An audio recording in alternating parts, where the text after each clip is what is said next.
moment on this conference that I went for in Nairobi, when the South African Minister of Transport stood up in the gathering where there are political parties from all over the world, and he said to me, he said, I want to applaud Liberia because your election was so tight, hotly contested, and President Bouaga only defeated President Weah less than 30,000 votes.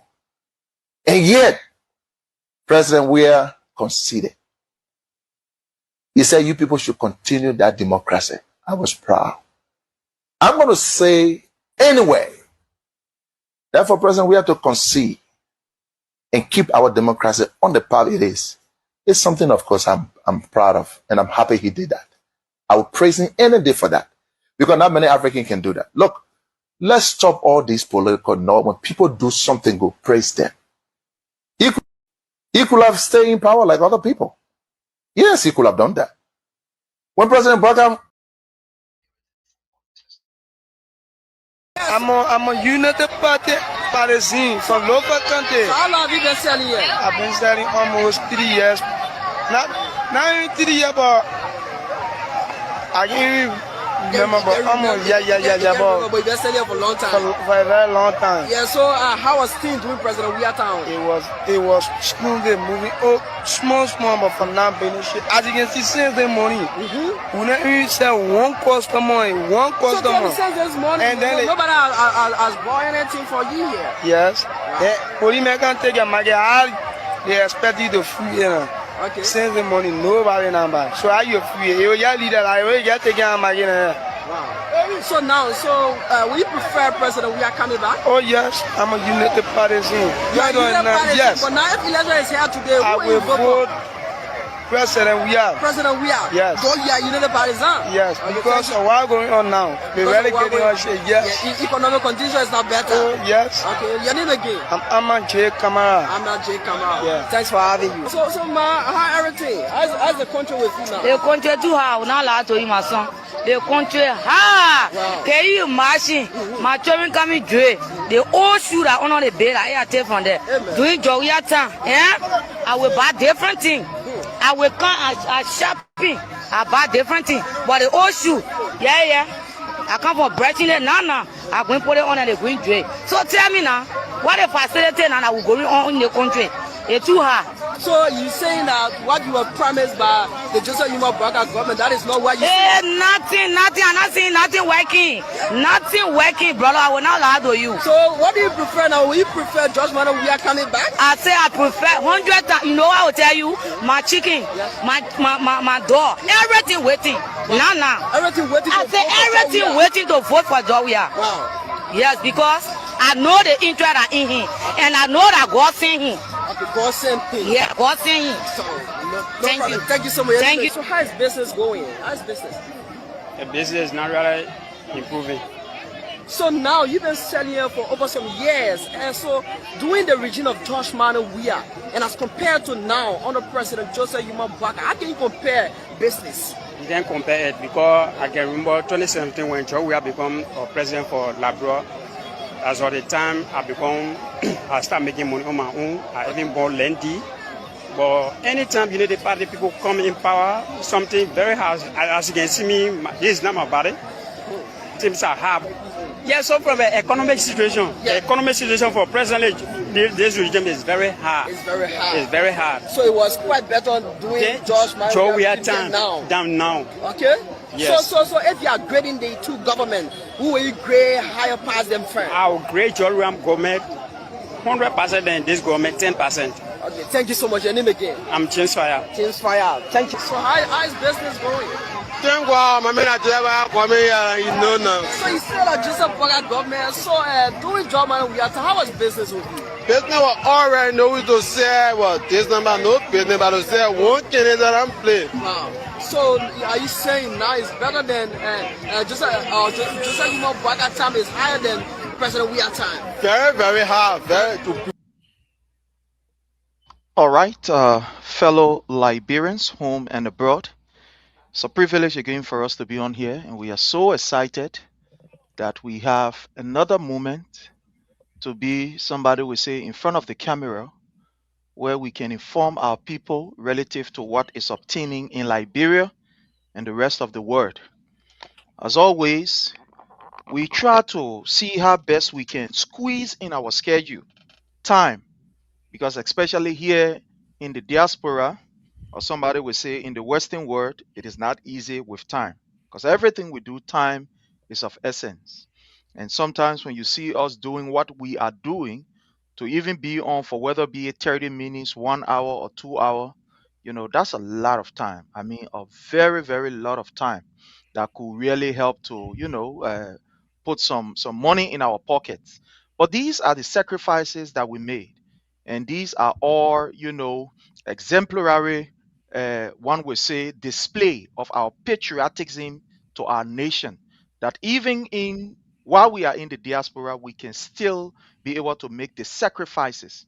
So again, we want to say thanks to all of you who have joined us, and those of you who will join us, those of you who are joining us on Facebook, on YouTube, on Twitter, on X. Sorry, is now X, on X, and all the other platforms that we are on. We want to say you are welcome. And what we urge you to do this evening, wherever you are joining us from, or this morning, based on your location, or this afternoon, we want for you to hit for us the share button, because the conversation is going to be very interesting. A certain point in time, let's just warn you, it's going to be very, very, somebody will say annoying. It's going to be very, very comic at certain point in time. So you're going to have everything. Everything is going to be, it's going to be comical. It's going to be annoying. Sometimes you want to close your ears. You not even want to see or to hear, but everything spice up the discussion, and that's what we stand for, as people. These are things that actually help to give us a very good balance. Somebody will say the democratic ingredients for our nation. So don't be afraid. We are okay at times. It will get heated at times. It will get very cool. But again, I want to say welcome to all of you. And what I want to say to you is that uh, those of you that are going to have questions, comments, or concern, the time is going to come where we are going to open the line. Also, we are going to read online some of your comments, some of your concerns, that you have, that you may want to post to us. We are definitely going to give you that particular opportunity. So, again, we want to say welcome to all of you. Uh, we are grateful today to have with us somebody will say, the very first time on this platform, his debut appearance, uh, the chairman of the LPR, which is the Liberia Public Radio. He is the chairman of the LPR Radio and also one of the hosts, one of the bosses there at the LPR radio station. Uh, we are glad to have with us Mr. Samson Brown Toll. Mr. Samson Brown Toll, welcome, sir. How are you? Thank you, Mr. Sherry. Thank you very much for having us. Yes, indeed, it is the first time here on your platform, but we've been following you for a very long time, and we thought we asked that we come on and visit you. This is an idea of different ideas, but it's better to exchange ideas from time to time. You don't have to agree with me, but all that I ask is that you give me the opportunity to explain myself, and then perhaps you can state your disagreement. With that kinds of process, we're bound to succeed. And because of that, we're very grateful to have us here tonight for this conversation. We're ready, and thank you for the opportunity as well. Yeah, again, thank you. Most of the time, we invite people of diverse view politically, but most of the people that we invite, they turn us down. The first thing they can say, I mean, we're coming down at that place or hard zone, we can, but I don't know why. But I want to say thank you for, one would say, embracing the storm to be on here, like you said, is an exchange of ideas, and that we can all, have a wonderful time. It's not to denigrate someone, it's not to be able to, pin someone as someone who is negative, but it's just to find the best for Liberia. So again, I want to say thank you for raising the storm to actually be here on with us. I want us to start like this. Who is Mr. Samson B. Tool? People on this platform want to know you. who you are. Can you just give us, a synopsis of Mr. Samson B to who he is? Thank you, Mr. Sherry. My name is Samson Toe. I'm from Toe Town, Basson District, Grand County, to be specific, Republic of Liberia.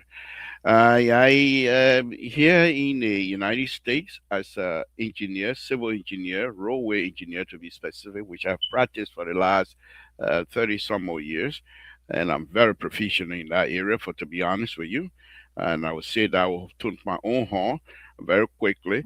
I'm also, in the interest of fairness, I'm also a strong supporter of President Bakai, not member of Unity Party, not supporter of Unity Party, but I support President Bakai and his agenda.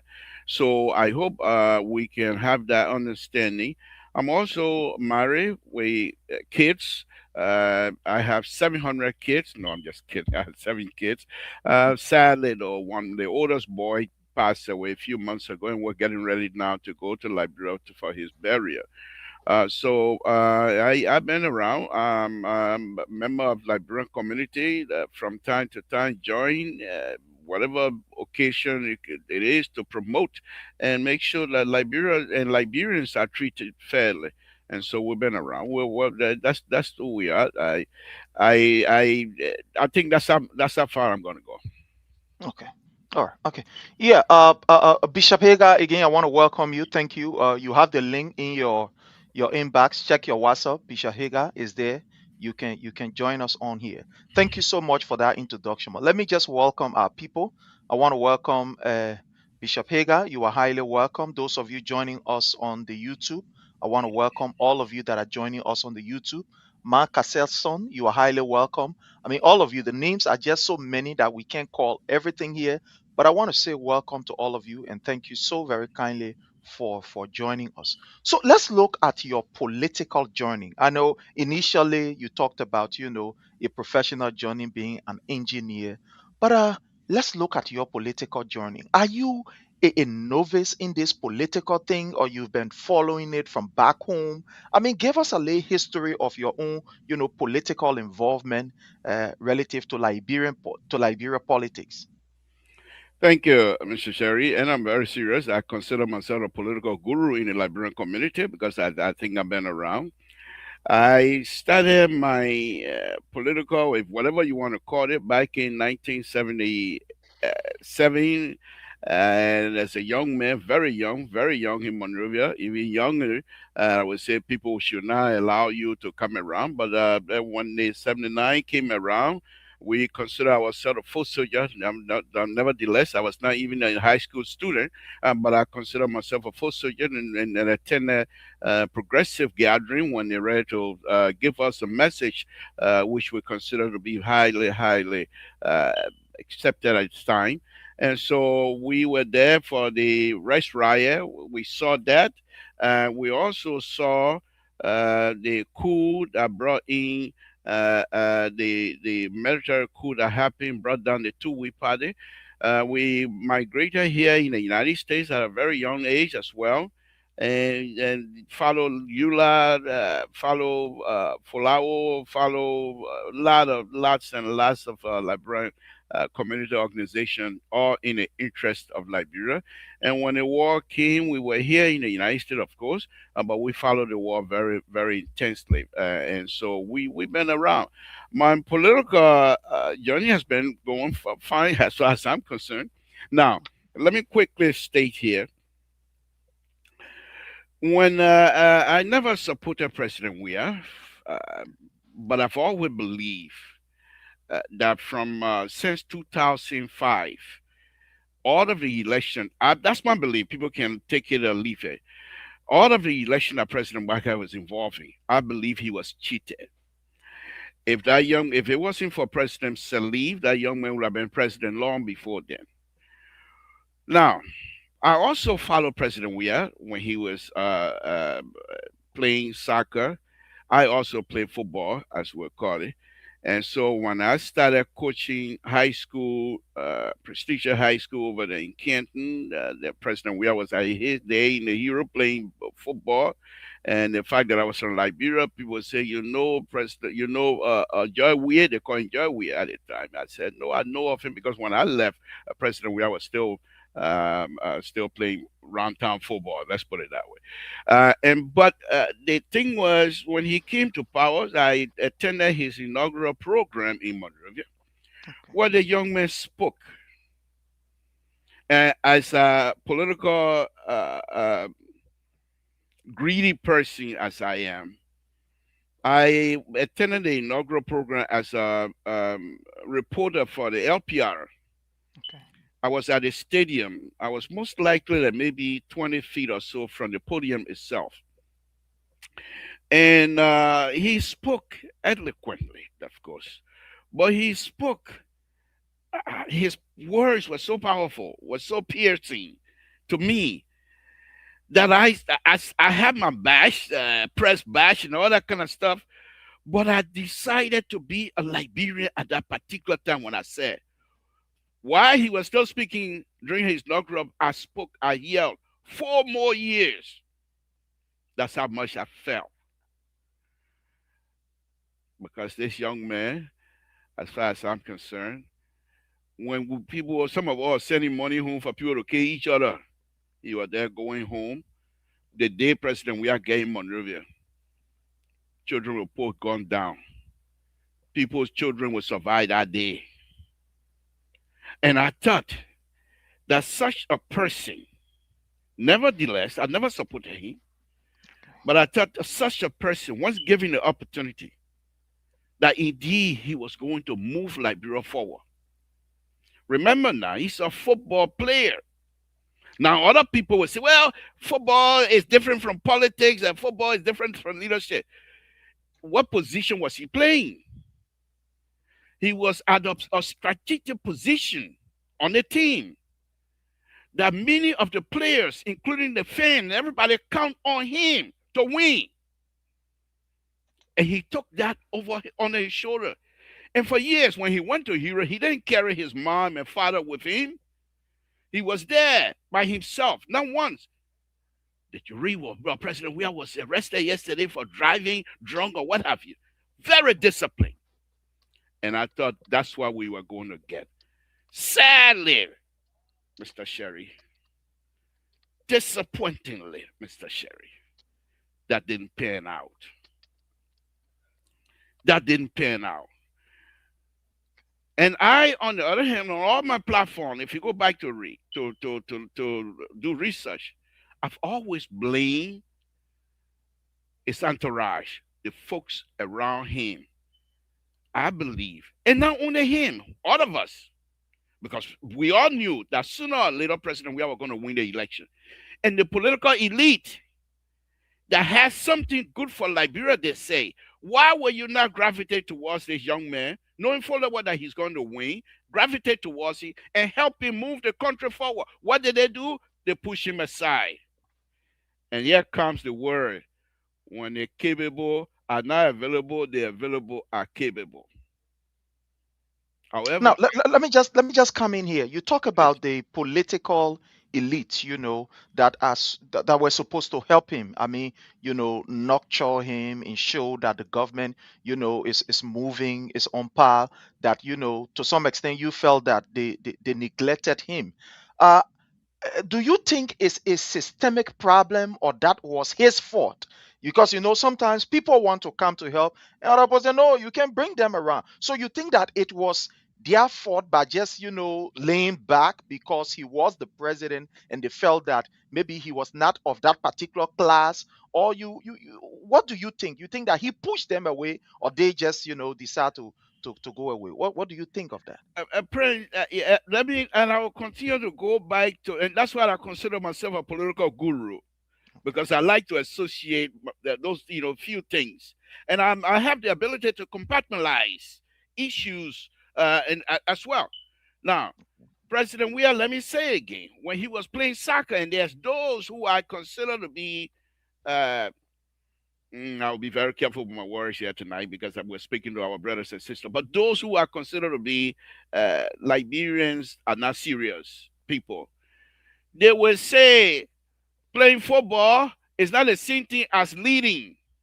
And I said, no, playing football, it's a technical area. You have to have, by the time the ball comes to you, your mindset have to be prepared. You have to already determine what you're going to do. That takes skills, that takes technical knowledge. And that kind of, even though when you come to politics, it's not the same as moving the ball around, but the ideas and balancing things and everything else remain the same. So my point here is that President Weah, I don't know, he doesn't know me, but I don't believe that he's somebody that will push people away because of certain things. Because that's not, when you play football, you don't push other players away. You make sure people gravitate towards you so that you will achieve a specific goal. Now, there were those who I believe joined the bandwagon of President Weah straight there to enrich themselves, straight there to benefit themselves.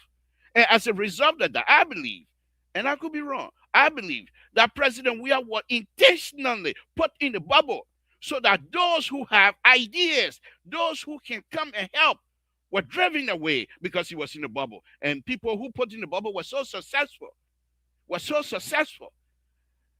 that no one else could have penetrated that. As a result, we saw some sedition. Founding members of CDC were left on the sideline. When I went to Liberia during the inaugural program, 2018, at the night program, I didn't attend it. I was supposed to, but I didn't. I was tired. But the next day, we went somewhere where a lot of sedition. Remember now, sedition, many sedition are also crown people. So we have relatives who are sedition, and they came around. And the question was, why would, when they have the diaspora's inaugural program, when President Weah went there, my understanding, he was not given the privilege to actually interact with the sedition, diaspora sedition, that have knowledge. They were pushed aside, and many of them left. So it is the greedy people, and they are not far around. I mean, they're still around. They're also in Unity Party right now. So I am not saying this is unique to CDC. But if we are not able as Liberians to recognize the leadership talent of certain group of people among us who put their hand up, 5 point something million, and say, I want to lead, we must be able to help them, but we shouldn't help them because we want something in return. We do that, with our CDC, with our Unity Party, we will not succeed, Prince. So, do you think that over the period, thank you for that extensive, explanation, especially as it relates to your own knowledge, in politics. But do you think from the very initial, or looking at our body politics, do you think the diaspora community, to some extent, that they've been an overlook or maybe underrepresented, or what do you think of the diaspora community? Because like you said, most of these people over the period, they have gotten the opportunity, to add on to their knowledge and etc. And you think that they will help back home. So do you think they've been underrepresented in all of the government, or overrepresented, or what do you think of this, sir? Yeah, thank you. I think quite recently, maybe a year or so ago, the former ambassador of U.S. ambassador to Liberia told the Liberians, and he stated, I'm just paraphrasing now, all your trouble always come from abroad. There are those of us, many of us here in a diaspora, will leave from here and go to Liberia. And disrespect the police. The thing you do right now, if I get outside right now in Sacramento, thing that people do, Liberian leave from and go to Monrovia, the thing they do to the police, if I go do it when I was sleeping in jail tonight, no question, nobody will help me. I'm just giving you a common example. So there are people who, don't get me wrong, highly educated Liberians. They are very proficient in whatever it is they want to do. But when they get to Liberia, for some reason, that is still beyond me. When they get to Liberia, when President Weah call people up, say, I need your help. When President Baka call people and say, I need your help. These people come in and they consider those positions as entitlement. They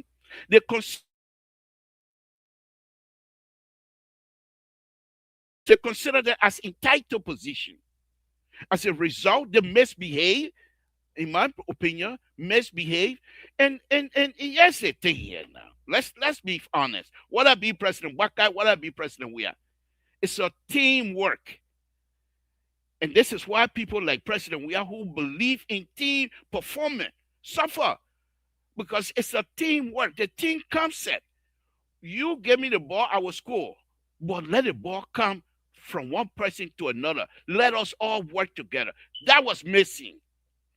The infighting among themselves, who will get closer to President Weah or who will get closer to President Baka. You saw the real, and I say I'm a strong, strong supporter of President Baka. You saw the yellow machine issue. Well, how can you bring a yellow machine in a country without the knowledge, full knowledge of the public work ministry? Those who are going to be responsible, the final utilization process going to go through public work ministry. But you bring in yellow machine, you're going to a article retreat and having a video without those people who are going to be the end user, without their knowledge. And you think you're going to be successful? This is what we have praised. So it's not like the Liberians are there to help. Many of them go and try to seek their own interest. Okay. Thank you so much. Thank you so much. Again, fellow Liberians, we are here today and we have our special guest, Mr. Samson Brown Toll. He is the board chair of the Liberian Public Radio and also a very strong supporter of Mr. Joseph Numa Boyka. Like he said, you know, he's not part of the Unity Party, but he admire and support the agenda of Mr. Joseph Numa Boyka. So we're going to be having a very lengthy conversation. We are also privileged to be joined by Bishop Hager, who also support, you know, the rescue mission. A very, very committed and very, very strong, one would say, fanatic of the Unity Party. He's a big brother. He's one who also represents, you know, one would say, spiritually speaking and also physically speaking, represent gods on earth. You know, these are mediator between the Most High and men, interceding on behalf of men and also on behalf of our country. We are grateful. He's not a stranger here, but for tonight, you know, we're going to treat him as one. We'll haul his legs and pull him. He's our father, our big brother. We can get him out and behind the scene. But I want to say welcome to you, Bishop Hager. How are you, sir? Well, thank you very much. And I really want to say, Mr. Samson, appreciate you have been watching your shows, your talk show. And I also believe that you have something very positive to contribute towards Liberia. And I really was drawn to this because of some of the point you were laying down. And if you allow me, Mr. Facilitator, I just will have to make a little input in what Mr. Samson said. Definitely, you have the time within the next 2 minutes. You can make that point. It's just that let me just say this: we'll be giving Mr. To, you know, he will be giving the exclusive right, you know, to sometimes inject because he is our guest here. For you, pa, I can you my pa, I can hold your legs, you know, pull you. We can rumble and do everything. But yeah, no problem. You have the time. Go ahead, sir. 2 minutes. Thank you, Mr. Sampson. I believe what you said actually focus on where we are as a nation, as a people. You make mention of the resiliency you saw in Mr. President George Weah during his speech, and we all as Liberians, and I wanted to be emphatically clear that if you ask every Liberian, we love George Weah. He was and remains one of the most celebrated Liberians around the world. And he contributed towards the psychological, emotional satisfaction of Liberians during the difficult days of our civil crisis. People look to him for hope. But when it comes to the governance of our nation, I've always maintained. Wow, Bishop, what's going on? The light going off? President, we administration is out, but it's still harmonizing people, people internet. Well, okay. Well, Bishop will be with us. I think it's just a you know, technical glitch he's having from his end, but he will definitely, you know, be with us. Now, Mr. Toll, I want us to enter into somebody would say the crust of the issue, the main ingredient of the issue. We want to enter into it. And again, Liberian, let me just warn you, brace yourself, put on your seatbelt. It's going to be hot at a certain point in time, it's going to be very, very annoying. But again, this is what we do for the sake of Mama Liberia. So get ready. We're about to get on a bumpy road, and it's going to be nice. Mr. To, for the past 6 years in opposition, the Unity Party, led by Mr. Joseph Nyuma Boeka, fought vigorously. I mean, with all of the propaganda you can ever think about, from people, getting, sick, to blaming President Weah, up to, somebody would say somebody not eating, everything was on the shoulder of His Excellency President Dr. George Manuel Weah, to even make him to look like he's done nothing in the country, even though he just took over 6 years, and everything was placed on him from roads. He ain't doing nothing about road. He ain't doing nothing about this. He ain't doing nothing about that. And all of the propaganda was placed on His Excellency President Dr. George Manuel Weah, even though we know that the Unity Party government was the first post-war government that was giving all of the support and etc. But we saw that after they left power after 12 years and President Weah became the president, all of the propaganda, I mean, they put their best together and they blame President Weah for everything. But before going there, let me just welcome back Bishop Hager. Bishop Hager, welcome back. We experienced some technical glitches from your end. Yeah. So somebody called me to interrupt this. I'm using my phone. So I was saying Okay. to Samson, we all love George Weah, and we are connected to him emotionally because during the time of our civil crisis, when Liberians were really desperate for a Messiah, George Weah stood up to be the one, and many Liberians are connected to him emotionally. But when it comes to leadership, when it comes to really governance, for me personally, when you just look and do a systematic analysis of the man George Weah, I really do not believe that he had the conviction, he had the desire, he was willing to go into what it takes to be a leader of a whole nation. I will lay out my points, okay? In 2005, when he lost the election, you have your own analysis. You said he was cheated. I mean, our institution said the election commission who announcing a president in 2017 was the same election commission that said he lost. So we can have two standards. The election commission said at that time that he lost to Ellen Johnson Sirleaf. Now, in 2011, we see George Weah now giving up the Senate bearership to Winston Totman. There you see kind of a fluctuation in conviction, that he believed in himself, that he was not the person in leadership. Now, I would quote what I say, couple interview that George Weah did, President George Weah, His Excellency. One interview he did, when they generally asked him, he said in an interview again, may you go and play. He said, oh, you asked Nathaniel McGee.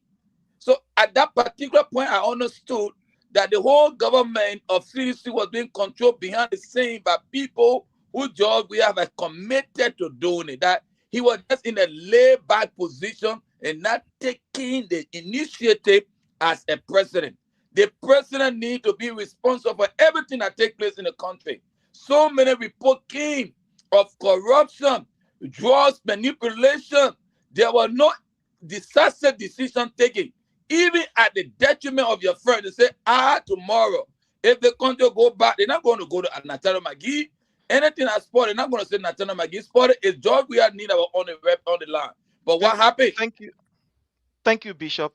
Thank you so much. We'll Prince, come back to you. May I respond to the Yeah, bishop? definitely. Before we go to the question I want to ask you, you can respond, sir. Yes. I find myself in a very difficult situation right now.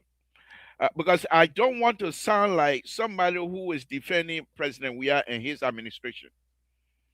However, the fact that we have some knowledge, we must be truthful. even if it means that we sound like a defender, what have you, but we must be truthful. Bishop, thank you for that statement. President Weah, I believe, when he called people to be part of the process as a Liberian, I think we need to elevate ourselves. Yes, President Weah, the buck stopped with President Weah, but for Christ's sake, he alone cannot run a government. And so if he employs somebody who perhaps he had trust in, and this person is somehow not living up to his trust that he put in that person, yeah, you can say, why don't he fire that person who is leading? But what if it is not his nature? That's one thing. Second, I agree. I agree. Then that means, okay. Then what's the leadership? We can discuss that. But why is it that we ourselves, as Liberians, President Weah is an individual, he's the head. But we ourselves, as Liberians, when called upon to do certain job, those positions, those jobs should be recognized as something that is of a privilege. It's not entitlement. So if somebody who is inept feel entitled, then I think for us to wrap, and that's the thing that I always disagree on my own platform with people who try to say President Waka should be held responsible. I say yes, but there are things we ourselves need to be responsible for. You spoke about Totman earlier. What I do know from about Totman issue, and that directly from Moluba Molu, that when President Weah, when they brought Totman in, according to Moluba Molu, that he said, President Weah told them, you guys want me to go second, and I'm paraphrasing it, to go second to Totman. You don't think I'm able to do it? And according to Moluba Molu, President Weah shared here, that means he was not somebody willing to give up. So it's not like he coming in, oh, I can't make it, you bring somebody else. It wasn't like that. But the fact that and I would say again, perhaps, and I'm using the word perhaps now, that he respect the rules. And according to the party agenda, whatever it is, they said they want to bring somebody else in. But President Weah, according to Moluba Molu, that didn't happen easily. So I just want to. Let me just come in with this before you continue, Mr. Toll. Like you rightly said, the party has its own, internal democratic process where people, are elected during the convention to either serve as stand-up bearer, etc., etc. And that particular process that brought on board Winston Totman was done through a democratic process. We went for our convention, that is before, the election, where there was election. And in that particular election, Winston Totman became the stand-up bearer of the party. So it was not just that he was handpicked and say, so it was through the democratic process. So that's why, people need to understand. And that's the reason why the CDC will always boast of that despite of what people think or say about us, we always want for the democratic process to, to be followed through. And this is one thing we always thank His Excellency President Dr. George Manneh Weah for, that he's not that kind of authoritarian leader that we want to say, I must make the decision, I must control, it must be my will. He always gave the opportunity, for the party can go through, the regular democratic process. So I just, want to say it here for the record. But back to the question that I was asking you. So we saw that in the period of 6 years. I need a comment if you allow me. Yeah, we'll come back to you, but let's just give. So in the process of 6 years, we saw a lot of criticism, we saw a lot of condemnation, and we saw a vigorous and very, very, one would say, a very, very intense propaganda that was being put together by the Unity Party from the issue of, 3 boys. President Weah took their kidney and put it in bag, and you were passing around with A, to the extent of, somebody dying, all these kind of things. Do you think, Mr. Toll, the propaganda that was being heaped on the CDC by other fanatics of the Unity Party, or maybe Mr. Weah himself, in your own fair assessment, do you think that those propaganda that was being heaped from the Liberian people suffering to this no road to data and putting everything on President Weah. Do you think it was a fair assessment and fair propaganda by the opposition against the CDC-led government, sir? I will speak to it a little bit. All I can say on that, Prince, is that Unity Party took it right from your playbook, from CDC playbook, and then they just decided to amplify it. So I mean, they just decided to improve your system that you brought in terms of criticism. And Unity Party just decided we're going to improve on it and double down on it. Now, as far as the other issue with medical this and this, what have you, those are not areas that I'm willing to dive in, because for me those are childish game. Those are childish game. If God say, President, we are time that I don't even want to touch that.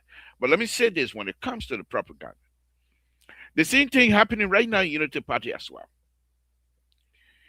The folks that are supposed to be the mouthpiece for the party or for this administration, they are not doing the right thing. I give you an example. When President Weah started with Doko, I'm an engineer, roadway engineer, and I say I'm very proficient in that. I'm one of the best. I would say so. If anybody want to dare me, let them bring it on, and we'll take it. However, let me say this. Let me tell you this. When President Weah decided to do Dole Community project, he drove that money. It was raining. And his convoy stopped in a pothole. But because of the water situation, they decided to pass. That's how much I follow it. I'm just giving you an example. They decided to pass. He got down. And he inspected the area. The next thing we knew, they were building the Dole Community project to build a Dole Community road. Now, the construction and the engineering process were flawed, as far as I'm concerned. I thought it was bad. You don't do these kinds of construction in the rainy season, and it was being done in rain. So that's engineering process. I'm not going about it. Those who were responsible. Now, this is where I say I have the ability to compartmentalize things. President, we have come out with a policy. We're going to build Dole Community. Those who are supposed to carry the policy, they should have gone to Dole Community and talk to the community people, the community leader. Why is it that President, we are bringing project here, bringing road to your community instead of taking it somewhere in Cloudtown or taking it to Newtown? And explain to the people and let the people understand of taking importance. Being part of the project. So they would take control of the project. They would take ownership of the project. They didn't do that. They did not do that. They just built it and they started glorifying, oh, President. No. After the process, when they went to open the road, President Weah made an interesting statement, and the video are there. He said, I was here yesterday in my car. You ain't see me. You were playing football over there, but you ain't see me. I saw one bike, and one man have 3 children, small children, and a man on one bike. I said, what are you doing? Put them down. Why are you ride one bike with the small children there? Go and watch the video. It's there. And the people are clapping. And he said one other interesting thing. He said that road will not put down that for your children not to walk in the mud. This is not a road for you to bring mechanic shop and start bringing mechanic and things like that. It simply indicates to me that the information process was not there. What happened now? Go to Dole Community. They see mechanic shop that President Weah was trying to avoid. Mechanic shop now take over the whole place. It is now useless, pretty much. I'll give you another example. They decided to do Ralphie Highway. Beautiful project. Our own friend, Sekou Kalasco. And I like that because he goes and bring these things and I can see the mistake as an engineer. And I use it on my show.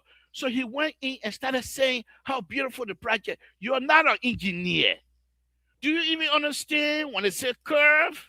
Do you understand when they say elevation? Do you understand when they say drainage system? You don't. But because his closeness to President Weah, public decided for him to be the spokesperson. And the party were watching. and they knew he was going to make mistake. And when they grabbed those things, like I said, when they grabbed those things that you people were doing, CDC was doing, that was mistake, full of mistake, on false error. The party took that and improved on it and magnified on it and just make it their own. So yes, I agree. Yeah. The idea of these propaganda and things, but that's Liberia.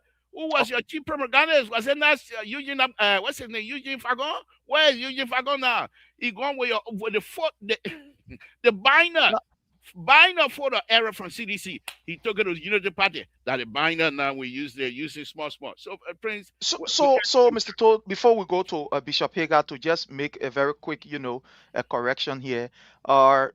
Sekou Kalasco Diamaro was never the spokesperson for the Ministry of Public Works, especially on that particular. That's not what I claim. I said they deferred to him. They deferred to him because there was nobody. There was nobody when he made that. Yeah, there was nobody from public. No, but the Ministry of Public Work has our own team. I mean, they have their own spokesperson and etc. etc. From the angle of, one would say, maybe a social media person who also disseminate the information relative to government development. So he was just projecting, what the government were doing in that particular area. Like you rightly said, I agree with you. I would not be, so ignorant to say, or so adamant to say, well, he was right. He has the knowledge. He is not a technician.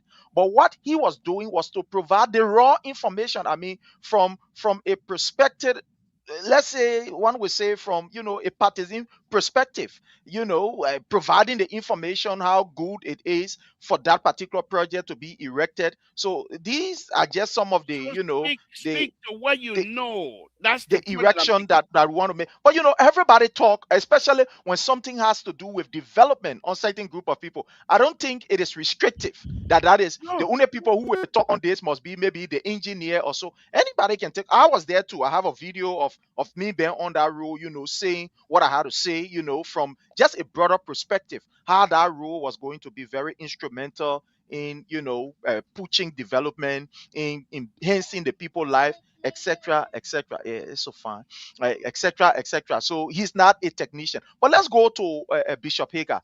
Bishop Hagar, you're listening to Chairman Toll.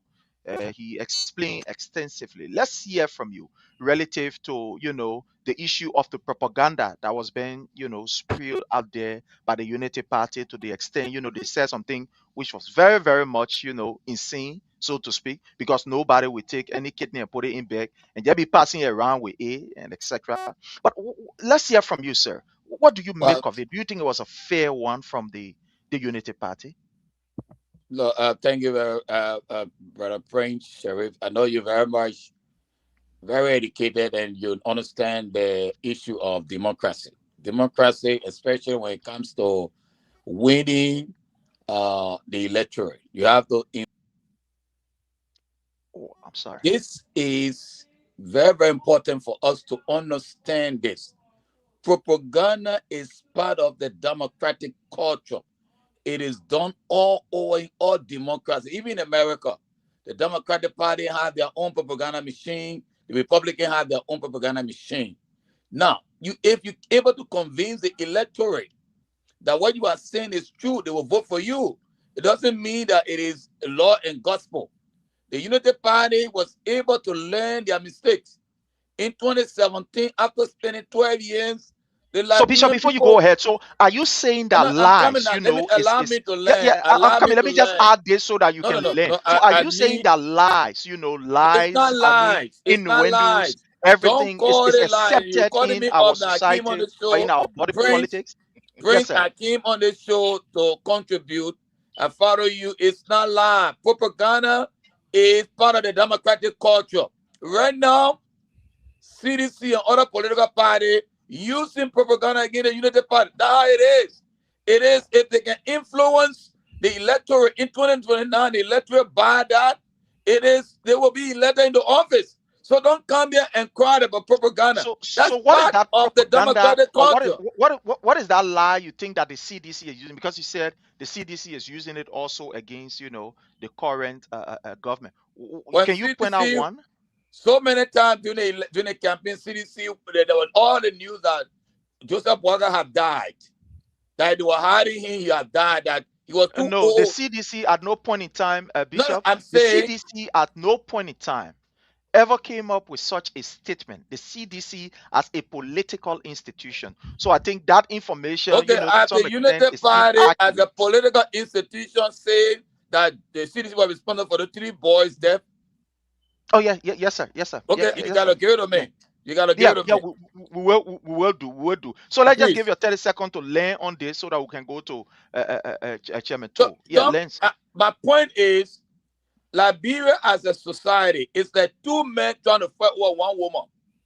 If you can give the woman enough, what we call in Liberia, rhetoric, and they believe you, they vote for you. That's how it goes. So if the other man gave the woman enough rhetoric and convince them, the woman will be with you. So if Thank you you, can sir. come back and come with enough rhetoric, they will vote for you tomorrow. So that's how it is. That's Thank the beauty of democracy. Okay, thank you so much. It is I don't know, it is sad for me listening to this from you, because I believe that our politics should be based on a factual dissemination of information, knowing very well where Most we of are the things you from, say here not especially true. with Most the of the war allegations you and say here, etc. Yeah, Prince let me Jerry, let me let me I let can me learn, question sir. them. Let me They are learn, not true, Bishop. Yeah, Prince. Most of your yeah, let me allegations are let me not learn, true. Bishop. So Let you're me not in the learn. moral, So you're not in so the I moral believe condition to say I that. come Bishop. Yeah, Bishop, let me learn. So I believe that what we should be encouraging is factual information, Let's and not start with just you. giving Let's these start with kind of you. Let's start information with you. that this thing happened and Let that it thing happened, start and with for you, you to Prince. say Let that it start it with is you. okay, Do you people know how can many lie, then I misinformation you think have it, spread it is on not your fair. show It is not fair against Boaga on the and, electorate. and the But Unity again, Party? Do you know that how is your many thought. I respect that. misinformation? But thank you, Bishop. Thank you. Let's go No, to you have Mr. shared a Two. lot Thank of you. Let misinformation here. let So you're not in yeah. the moral right to say it. Okay, no problem. But let's go to Mr. Two. So I want us to dive straightly into what we are supposed to be discussing. Like I said, we're looking at the rule of law. Honor His Excellency President Dr. George Manuel Weah, there were challenges. I'm not going to say that there weren't any, challenges. There were challenges.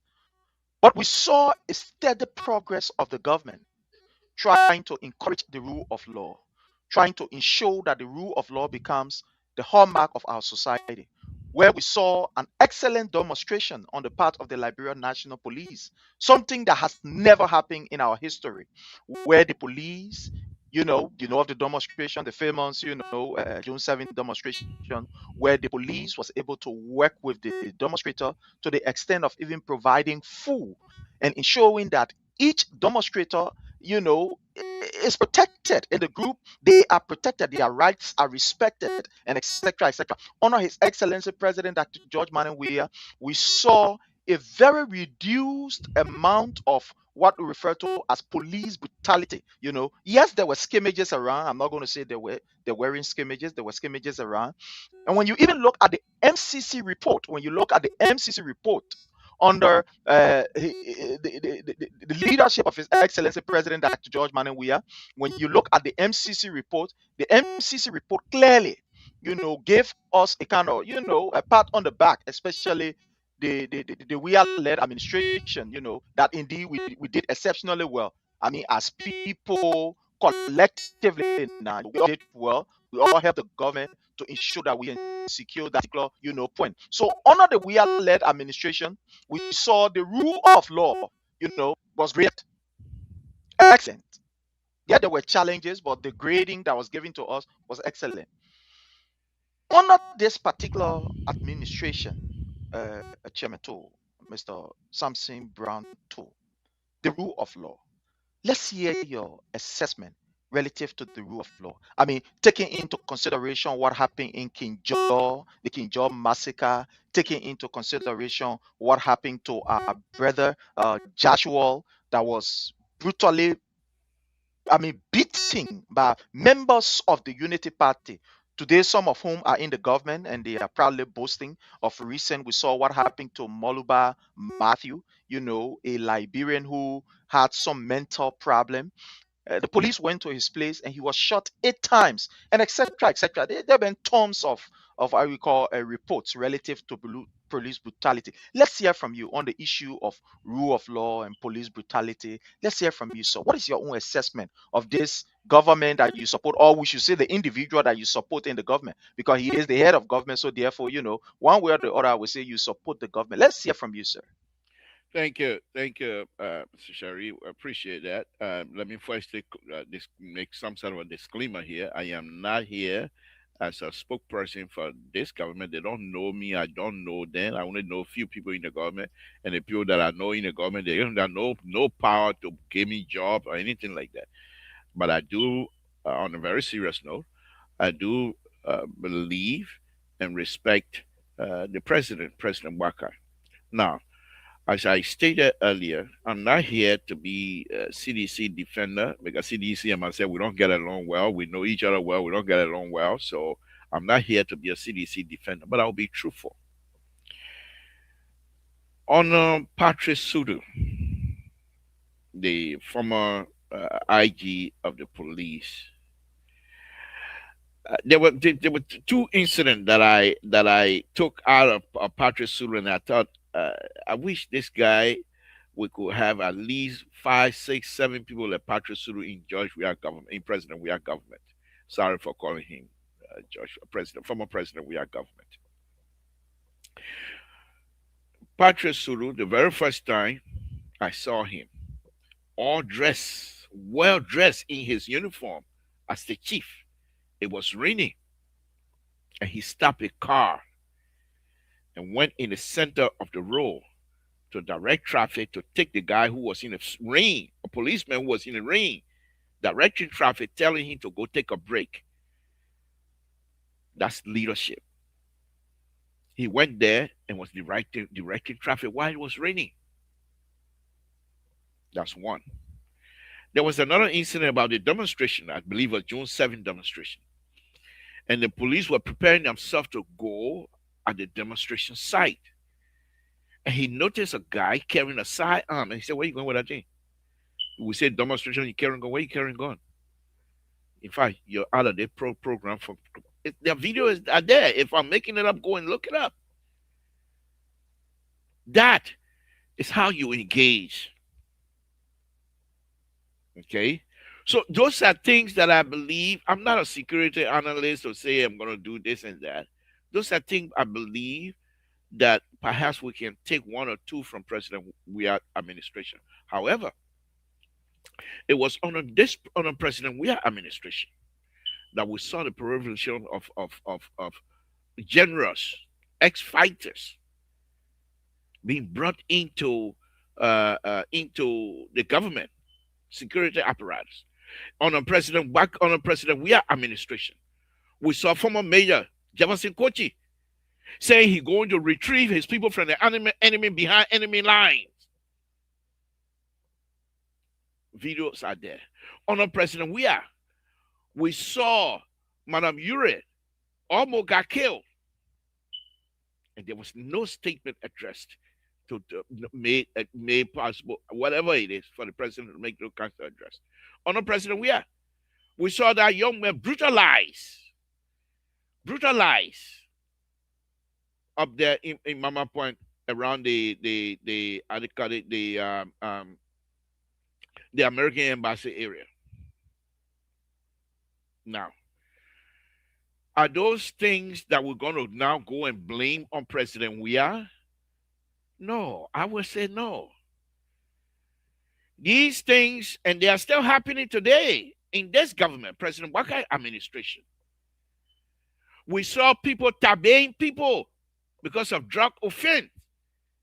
Video tabbing like a war on this administration. We saw police fighting police. We saw police and immigration fighting. We saw police and other security personnel fighting under this administration.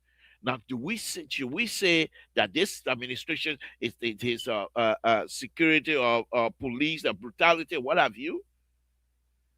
I will not go that far. Now, if I want to tie all of this around any of these leaders, their inability to address the root cause of all of these problems, We're just coming from war. There are people that are living in Liberia right now that saw their mother and their father being killed right before their own eyes. They're still there in Liberia. There are those in Liberia right now, even in some government position, that participated fully into the war. In fact, the question then, how did they even get there? Did they get one money enjoying themselves? Oh, today I'm going for a war.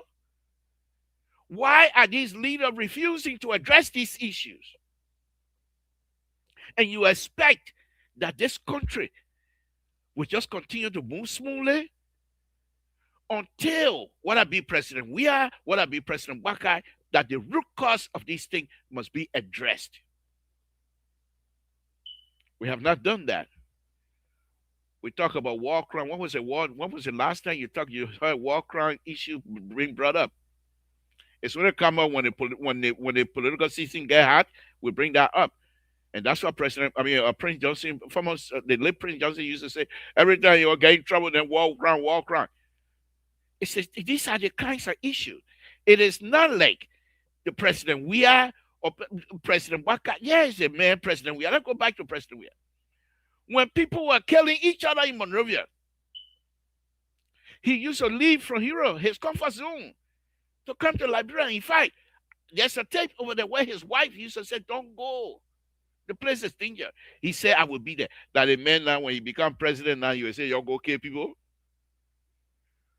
Or President Wakai, the man who have always been on the side of peace, will now open his government up to say, go and do whatever you want to do, police? No. Mr. Toll, I want to ask you this question, right? And thank you so much for the way you outline it. We see in this government, like you said, you don't believe that President Boyka will go to the extent of telling police they'll go and do this or go and do that. But we take the first incident, what happened in King Joe. That was not something that happened overnight to say, well, it happened at night. We don't know those who committed the act. These were police officers that were assigned there, committed those acts. And as we speak today, there has been no investigation launched in that particular incident to bring to book, those who were involved into it. The last time we saw a communication from the Ministry of Justice, to be specific, from Councillor Osford Twes signing it, that, the family will receive, $5,000. They'll get them 5,000 and get them some bag of rice. And to the extent that Mr. Boyka, who, are still long in government, he have a very vast knowledge based on his experience, in previous government that he have worked, and know how these things have accumulated, or how those things accumulated into where we find ourselves, into the war, where other people felt that, they were being taken advantage of, and there were no, kind of system to address the brutality that was meted against them. And the best way that they could do it was to go into the bush. So he understands that because he is from the system. He understands the system more than any other person. Don't you think that that was a defining moment where President Boyka could say, look, this cannot happen under my watch. So we must commission, an investigation into this particular massacre that went on in King Joe. Don't you think that he slipped on that? That was a slip on his part, even if he was not there in person to order it, or he being the head of state, and the chief administrator of government. Don't you think that that was a slip on his part of just, playing low to it?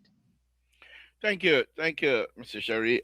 Again, I'm not a spokesman for President Baka. I'm not a spokesman for Unity Party, who they and myself, we don't even get along anyway.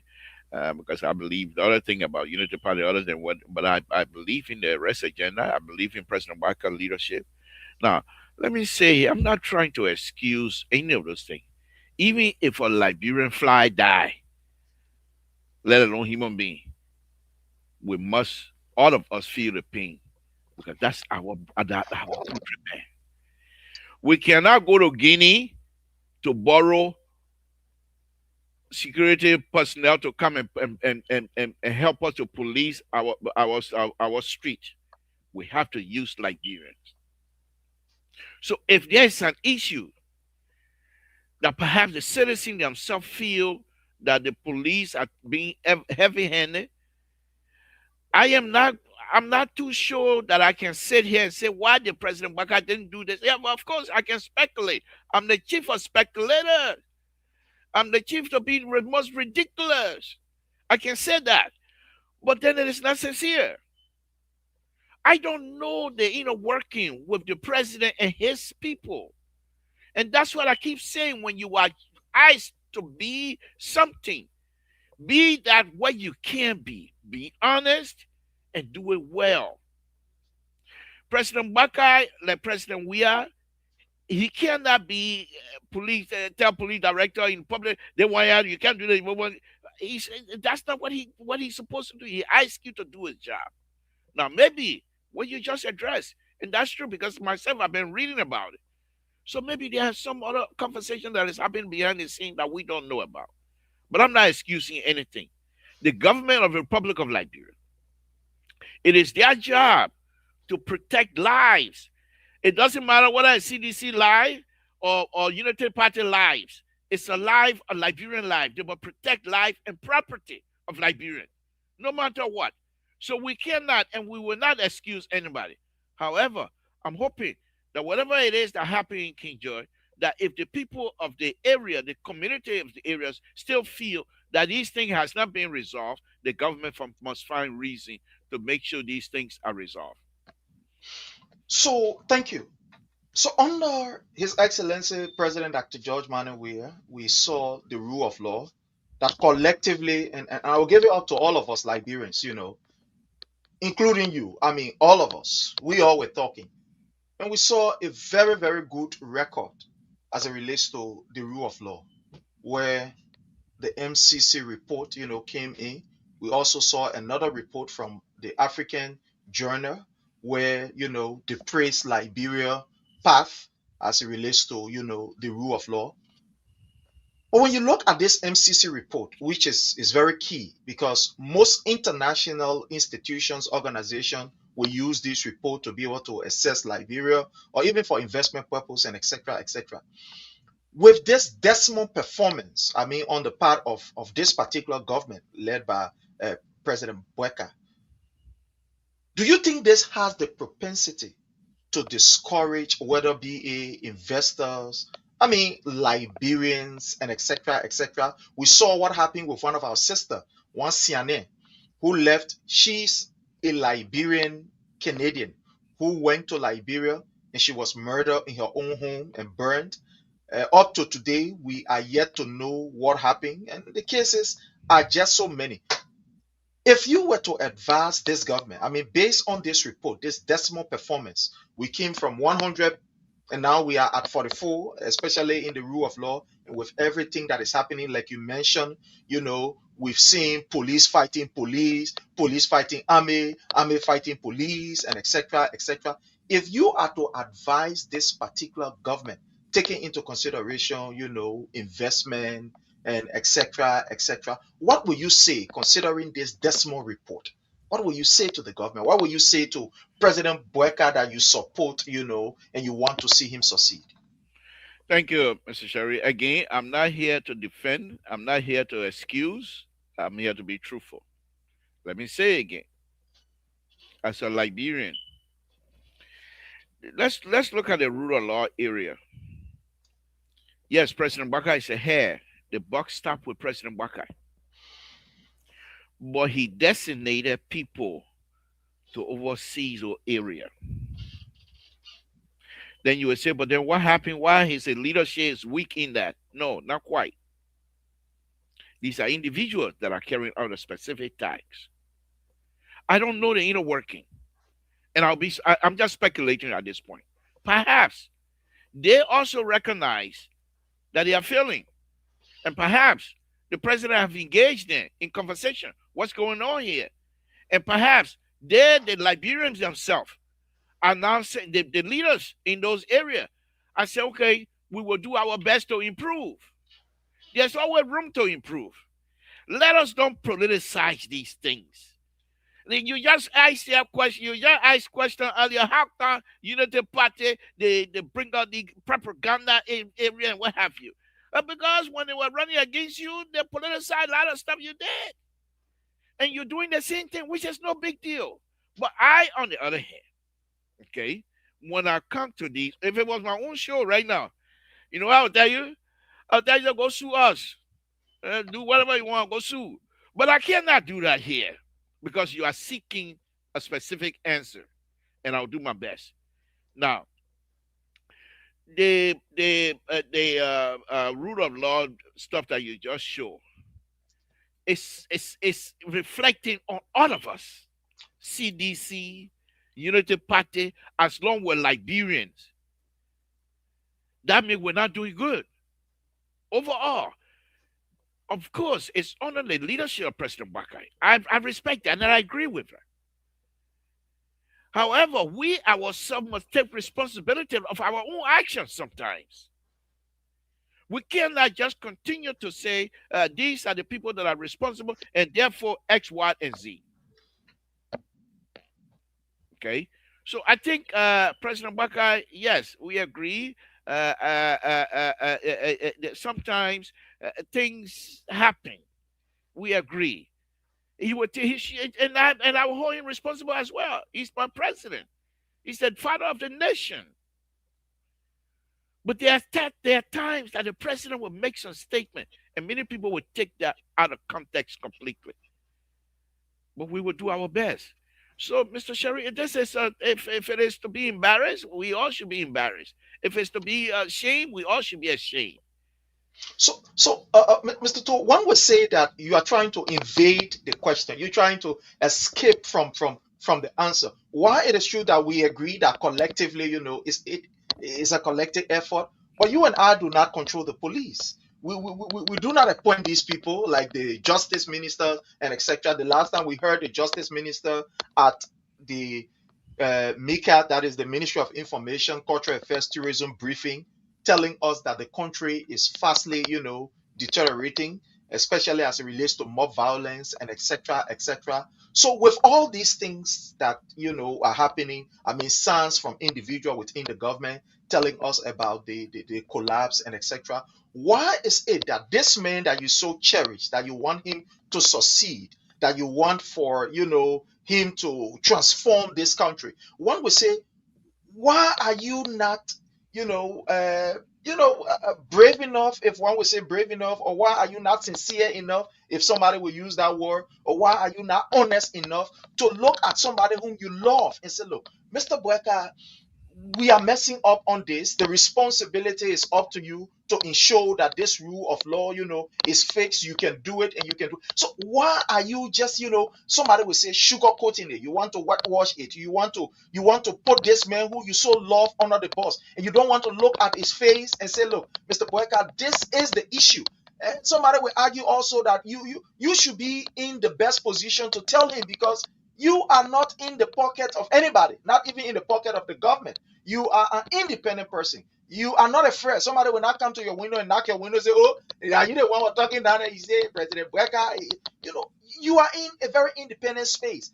And you who love the man, you who are, so dear to him, or he's so dear to you, you should be able to look in his face and tell him that, look, I love you, but this is not happening. So why are you escaping? Why are you trying to sugarcoat it? Why are you pushing the question? Why are you evading? Why can't you look at this man and say what is right for the benefit of the country? How do you respond to that, sir? Thank you, Mr. Sherry. It's very easy. I am not evading anything. I'm trying to be as honest as possible. I'm simply saying to you here that President Bakai didn't come to the position through the back door. He was duly elected.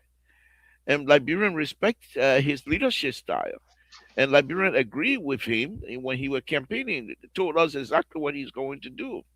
Now, what you're asking me to do here is to say, Mr. Bakai, your government is not functioning the way it's. Who am I? What gives me the moral authority to say that to the president of the nation? What gave me the moral authority to say that to the president under whose leadership millions and millions and millions of Liberians will wake up tomorrow morning? Yes, we can question, we will criticize, but we will do so with responsibility. We will criticize, and we must criticize with respect. Mr. Sharif, I'm not here for kumbaya here. I will be truthful with you and your audience. And to say that, yes, indeed, there are challenges in this government, and we will point those out. But the president and his people are doing whatever it is to make sure that these things get done properly. So I will agree with you that there are certain areas where this government seem to be falling short. I will agree with you. I'll be the first to say. But they also have the ability to pick up. When you fall, they understand when you fall, you get up. That's what we ask them to do. We're not asking them to just wave a one magic wand, everything come out. So, Mr. Toku, one deduce, or just, one would say, subjectively say that one of the area that you think that they are failing is in the area of the rule of law. Could we just, after saying everything you say, you are not in the position and etc., could we just, deduct that and say And one of the area? You want me to answer your subjective question here? I can't do that. I can't help you with that. Okay. Well, fellow Liberians who met abroad, we are here with the liberal. We are here with Mr. Samson B, the chairman of the Liberian Public, Radio, the board chair himself. We are here with him. And it's a very, very interesting time. I want to say to all of us, welcome in the comment section. At a certain point in time, we'll go in the comment section to start to take your question, your answers, and your suggestion. We'll start to take it. So those of you who are in the comment section, just keep it as it is. We will, to some extent, go there and see how best we can be able to bring the question. Let's go to the issue of job creation, Mr. Toe. You are one person who is very keen when it comes to the issue of job creation. Liberians must be able to, some extent, be independent. And with job creation, it creates some level of independence. It helps to stimulate the economy. You working, you can buy from people, the cash go on, circular flow, and etc. etc. This government, even though, like you rightly said, and that's a disclaimer, you are not speaking on behalf of the government, neither are you a partisan of the Unity Party, but you love Mr. Weah, who is the head. So one would say, by default, some kind of way, some kind of how, you can still be connected to the, to the people. But anyway, that is an argument for another day. But the government, when they were in opposition, argued that the issue of job creation is very critical. In fact, they condemned the previous government. Now that this government has taken over, we have even seen that unemployment have quadrupled.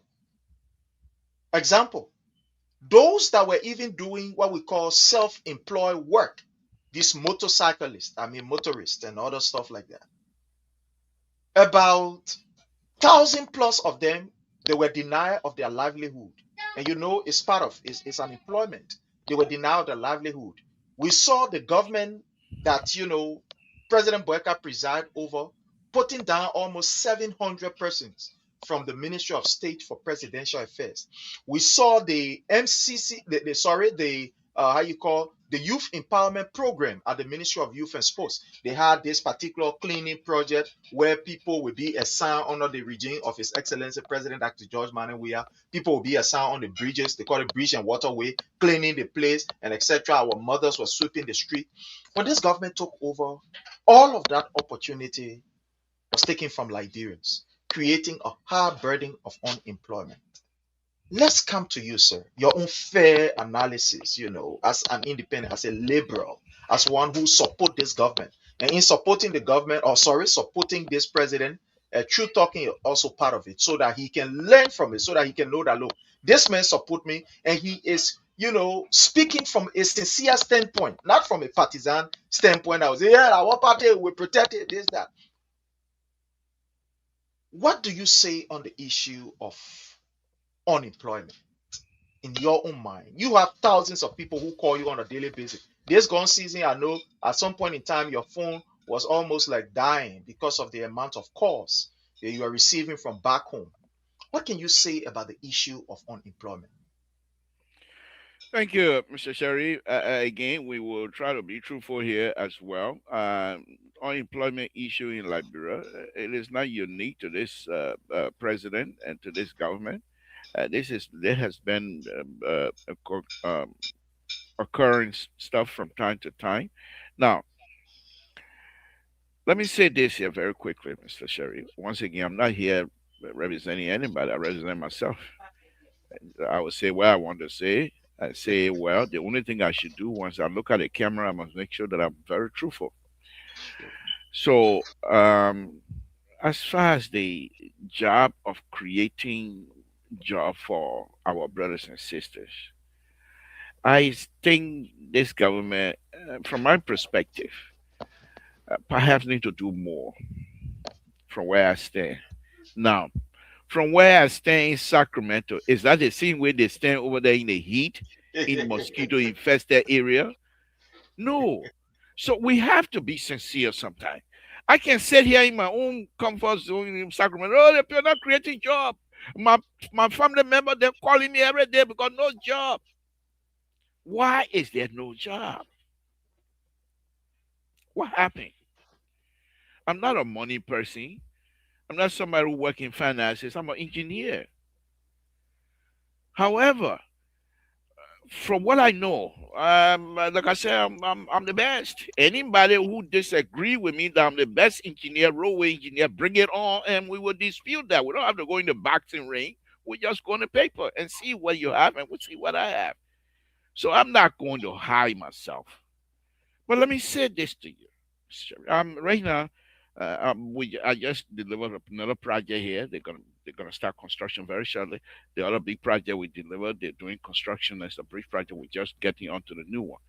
But the point here is this: in this country, one of the faster way that these local communities create jobs are roads, and President Waga understood that, and that's why he said, "Roll, roll, rolls." However, and again, those who are taxed to implement that policy are the people that we're supposed to be holding responsible. You got a project, for example. Let's take Kagata to Banga. You're gonna widen the road. You're gonna improve the road. Why are you bringing people from Italy to do the design? Why are you bringing Chinese to do the work? Even if they are the most expert in building roads, why can you not allow Liberia to fail? We must be allowed to fail in our country, because failure is not the end of anything. Failure is the beginning of a good thing to come. Because if you fail, in the process of failing, you are experiencing things not to do when you go through the same thing next time. And then the person was, you want to allow Liberians to experiment with our future? No. But allow Liberians to fail. And this didn't happen in CDC government.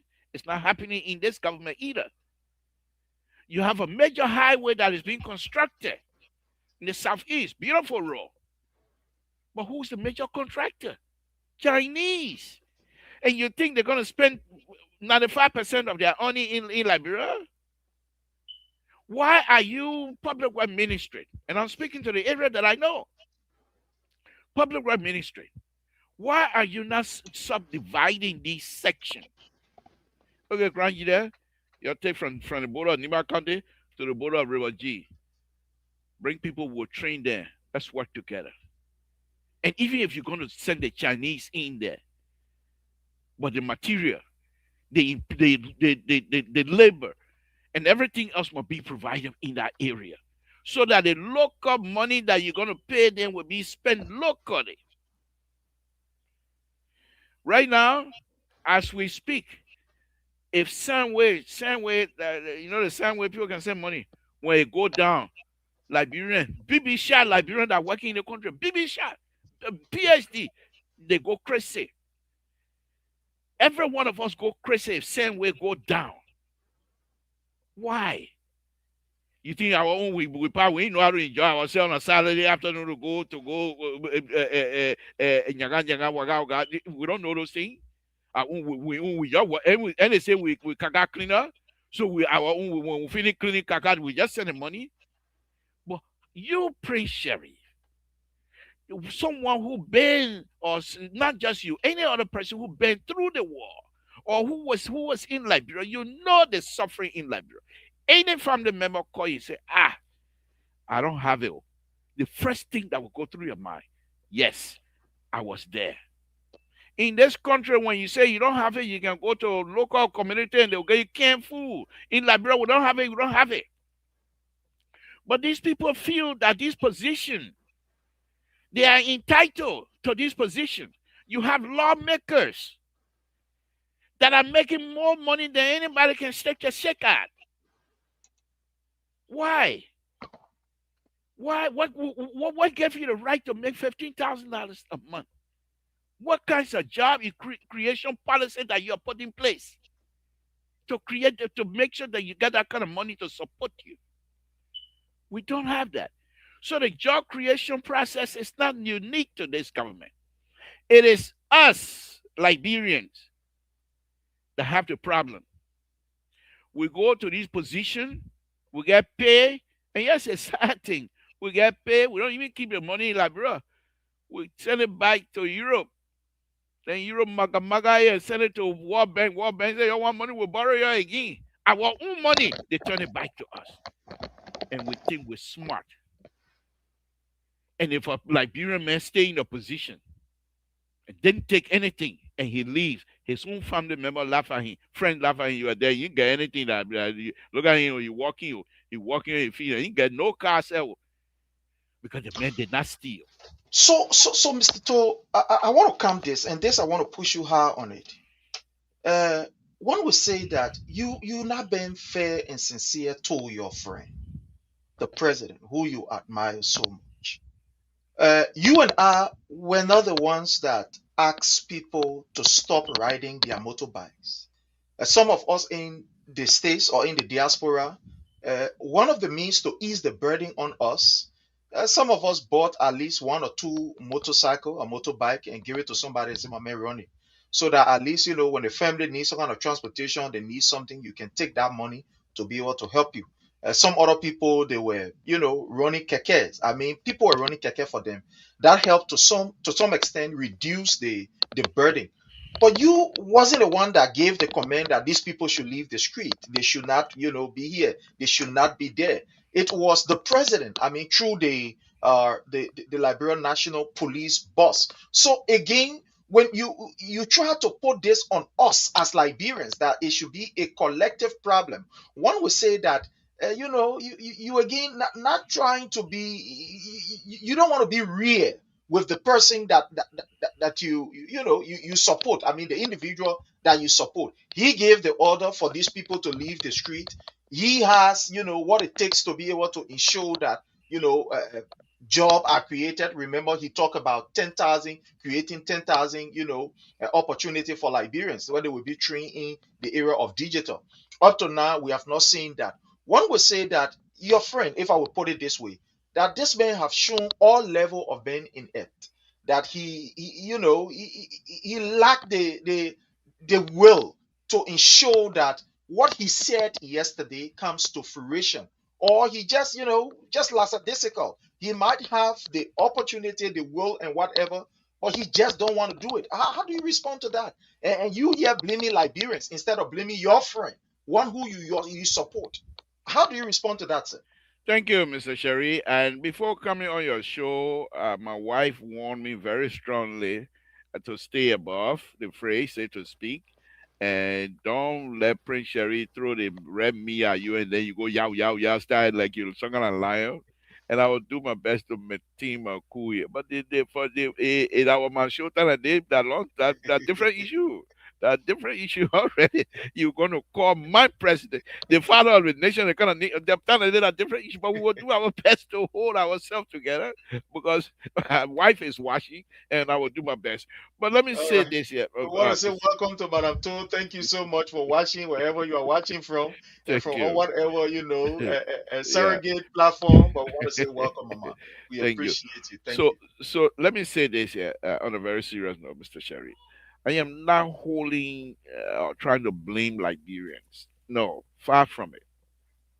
Far from it. When you are giving these opportunity, let me say that again. These are opportunity of privilege. They are not entitlement. Now, let me say this here. President Bakai asked people to help in making sure his arrest agenda are carried out effectively. Now, who are those that are running the government? President Waka is just president. You got ministers, you got deputies, you got assisting, you got directors, and so go down the line. They are all Liberians. We will not go to Ghana because Ghana have some efficient process over there. Therefore, Ghanaians, give us some of your people so that we can run our government. We can't do that. We're going to have to do it ourselves. Let me repeat myself again. Liberians must be allowed to fail. You cannot try to protect us all the time in the process, making foreigners rich because you want to bring in expertise. You want to bring in experts from all over the world to come and help us because you don't believe Liberians have the ability or capacity to do certain things. Unacceptable. Don't be afraid of that. Your term is only 6 years. And if God have it, if you do right, they will bring you back again. Do what is right by the people. Here comes the other thing I'm saying here. If you don't have the power to explain, yes, then you do what they're doing. But if you can explain to the Liberian people why this policy, why this process, why this thing is going the way it is going, people will respect you. They might not agree with you, but at least you're giving them the information. And in providing truthful information, you're bringing people on board with you so that in rough times, when there are no jobs, they'll say, yeah, but the Papeto also. That's the point that I'm making. I'm not trying to blame other Liberians for the failures of government after government after government. The money is coming into the country. Yes. Yeah, this government said they're going to raise 1 point something billion, not million, billion. Okay, they said they're going to raise it. What is that? How many people in Liberia that paid property taxes? How many people in Liberia that own gold mine? How many people in Liberia that own company? They think they're not just the government overall. When they give Liberian people contract, they don't pay the contractor. The contractor employ Liberians, young Liberians to work. We have a sad situation, Michael. They employ young Liberians to work. But when they go to collect the money, government say, we got money, yo. How do you expect for them to pay these young Liberians that are on their payroll? You want them to carry your burden while you as an individual building millions of houses, millions of dollars houses all over the place. And you expect us to agree? No. And that's what I'm saying. We as Liberians has to be responsible. We should hold ourselves responsible. Thank you. Thank you, sir. Again, fellow Liberians, you are watching us here under the Palava Hut. We are here with our special guest, Mr. Samson B. He is the board chair of the Liberia Public Radio and also one of the bosses there, one of the hosts. And he is, a supporter of Joseph Numa Boyka and not, a supporter of the CDC, I'm sorry, the Unity Party or so. But somebody will say, you can say you can eat people, but when they call the soup, you say, me, I will just taste the soup, but I can eat the people. So, No, no, no, no, no, no, but Sherry, no, then you are not fight fulcrum with the culture of Liberia. There are people in Liberia that don't eat, pumpkin, right? They yeah. only eat the part that on top. They don't eat the bottom one. Wait. Anyway, that's the liberal. That's the liberal. So you find another way to escape from it. I But have the suppose ability to compartmentalize things, Sherry. So we are here and want to welcome all of you. We are going to take our last segment and then we are going to open the lines. Those of you that want to call, we are going to pin the number out there so that you can call. We'll go to the comment section so that we can read some questions if you have for him. So again, you are welcome under the Palava Hut. Those of you that are joining us on Facebook, on YouTube, on X, on the different platforms that we find ourselves on the Instagram, I want to say all of you are welcome. We really do appreciate your presence here. So we are here with Mr. Samson B, the liberal, the man who will talk all of the Tabata. So few days ago, Mr. To, we saw you venting out your frustration against this government. You were very, very, very. I mean, you were in a different mood altogether. Somebody would say, "What a class 4 or class 5," and he was in a different mood altogether, bashing at this government. Was that a sign that indeed what this government promised the Liberian people as it relates to the issue of the rescue mission, was that a sign from you that this rescue mission has collapsed? What we saw, that mood that we saw you in, we have the video here, that mood that we saw you in when you was being interrupted by, the the CEO, Mr. So and others. Was it a moment where you gave up on this government, or it was a sign of weakness on your part, or you just believe that all hell has broke loose and Mr. Bueka cannot redeem himself, meaning that he is at an irredeemable moment where everything was just falling. Let's hear from you, sir. We saw that video. thank you, Mr. Sherry. I'm glad you brought this up. As I stated earlier, we support this president when he was Ambassador Waka. We supported the Ambassador Waka to succeed because we believe that among two gentlemen, two Liberians, two sons of Liberia, we believe that President Waka has the ability to redeem us and bring us from collapse. So it's with that standing among the community, we have the ability to criticize, but we will do so with responsibility. Now, you're quite correct. I am in a unique position to criticize, because if I criticize with respect, that is, those who saw me and know my position will recognize that I'm not doing so from the position of hate, that I'm not doing so from the position of envy, but strictly being truthful, that there are certain things I believe that were not being done correctly. And when those things are not done correctly, from my perspective, I will call them out. I'm not here for kumbaya. I'm here for the Liberian people. Look, Mr. Sharif, we have to take this thing serious. It doesn't matter what side you're on. People die for us to have this one man, one vote. And we cannot and we must not abuse that.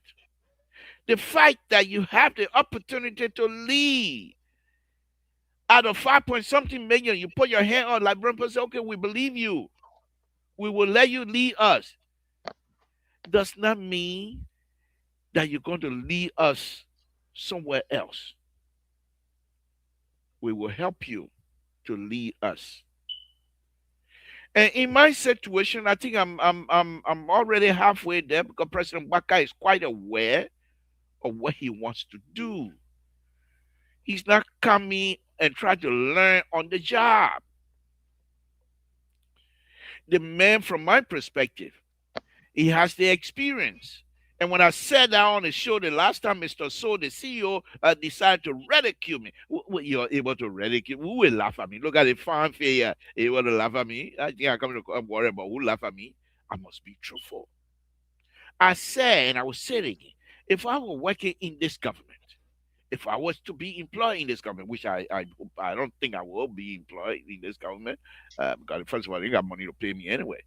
So, but if I were to come in this government, after work every evening, I would try my best to see the father of the nation and soak the experience, have a conversation with him. You think President Baka, all these years he been in the government or been working whatever position, that he doesn't have the experience? But many of these young people believe that they know it all. And let me tell you this, Mr. Sherry, and these are some of the things I was saying. How in the world, Minister of Public Work, Minister of Transport, and the police director, those three people, they're supposed to be the police and director and the Minister of Public, they're working together because their jobs intertwine, their position. Public work deal with infrastructure. Police deal with people who use those infrastructure. The transport ministry, as far as I'm concerned, they regulate the utilization of those infrastructure. So those people, they need to work together and have a meeting, regular meeting. Where are we today? Why is it that we have so much traffic jam in this particular section? What's going on?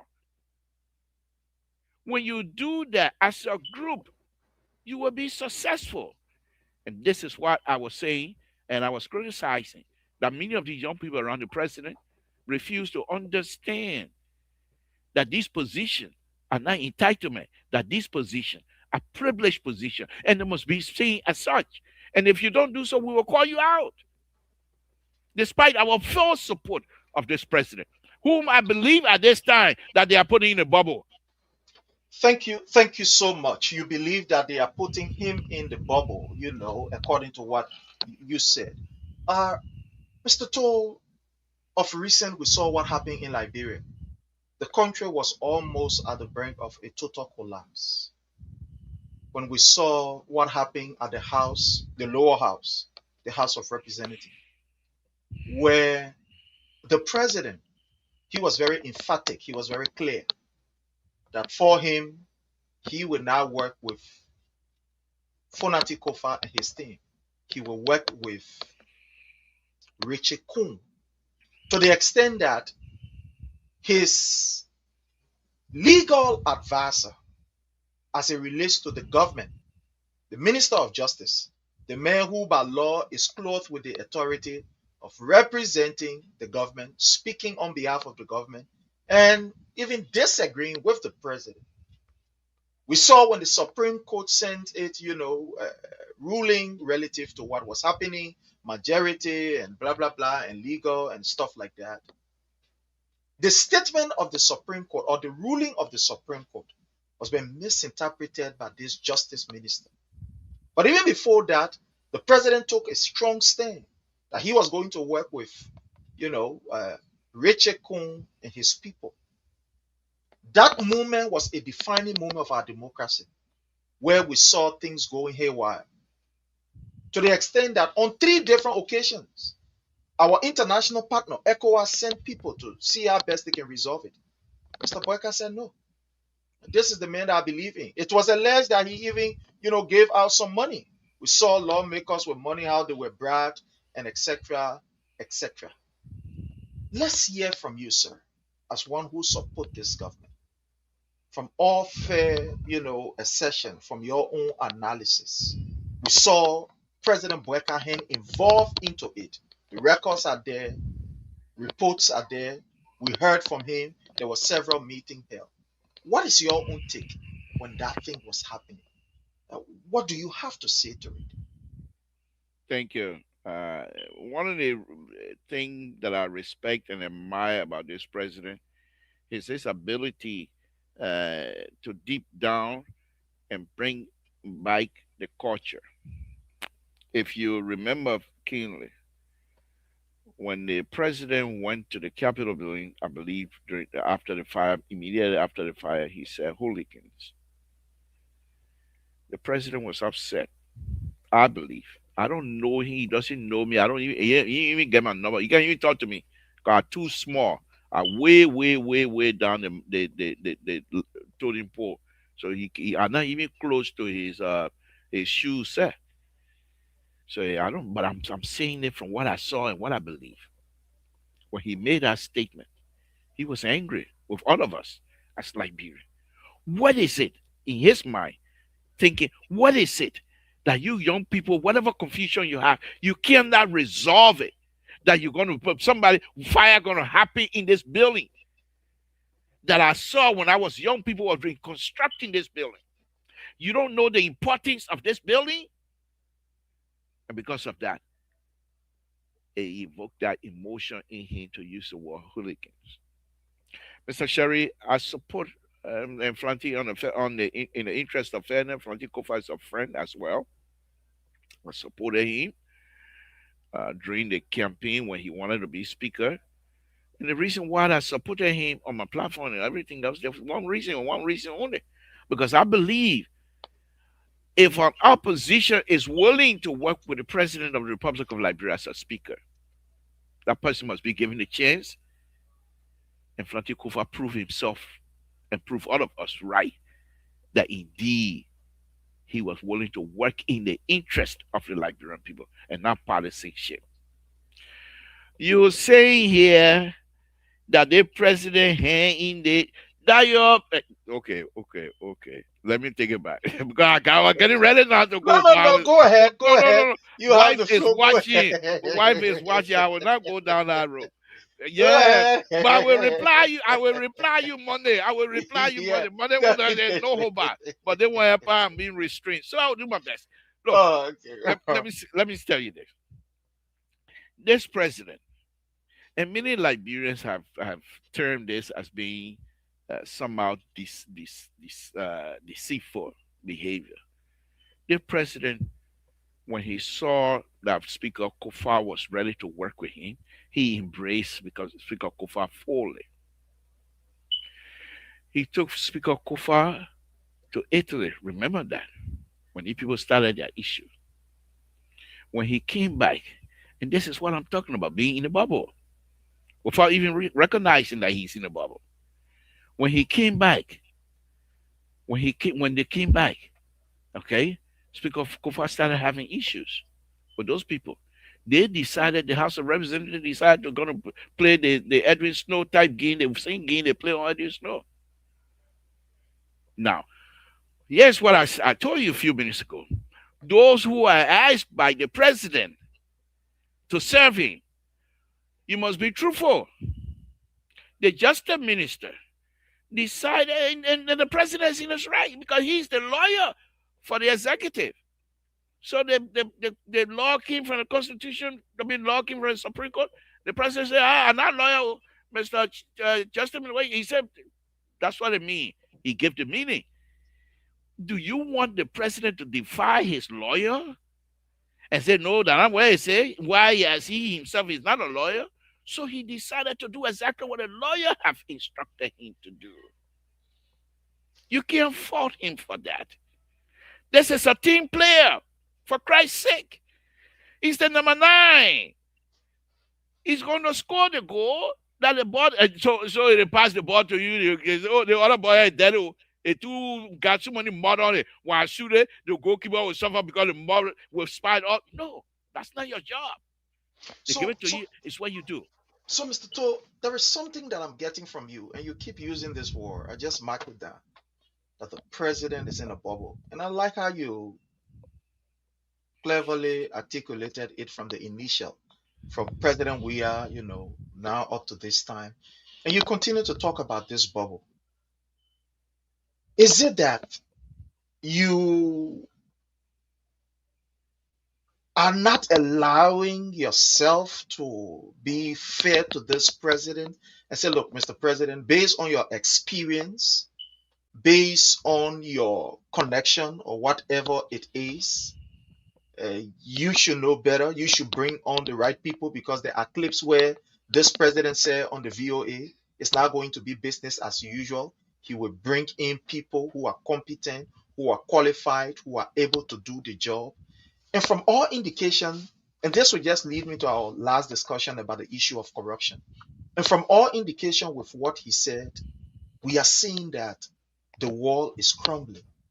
With this issue of corruption, we saw what happened to the Commerce Minister, Amin Moda, who is more like a son to Joseph Newman Boyka. When money that should have been used on other projects for the Liberian people, it was diverted for him to buy this vehicle from the LRA. They gave him that money, almost 90 plus thousand, that could be used in other areas.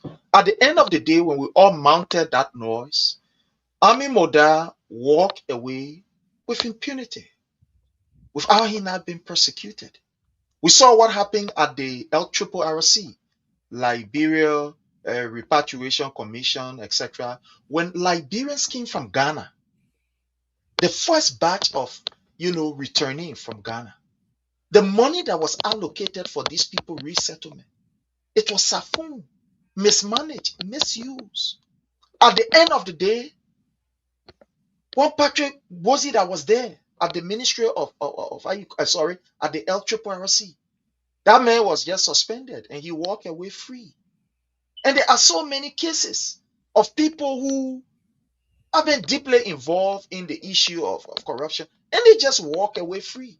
Nobody under this government is in, court or being persecuted for this act of corruption.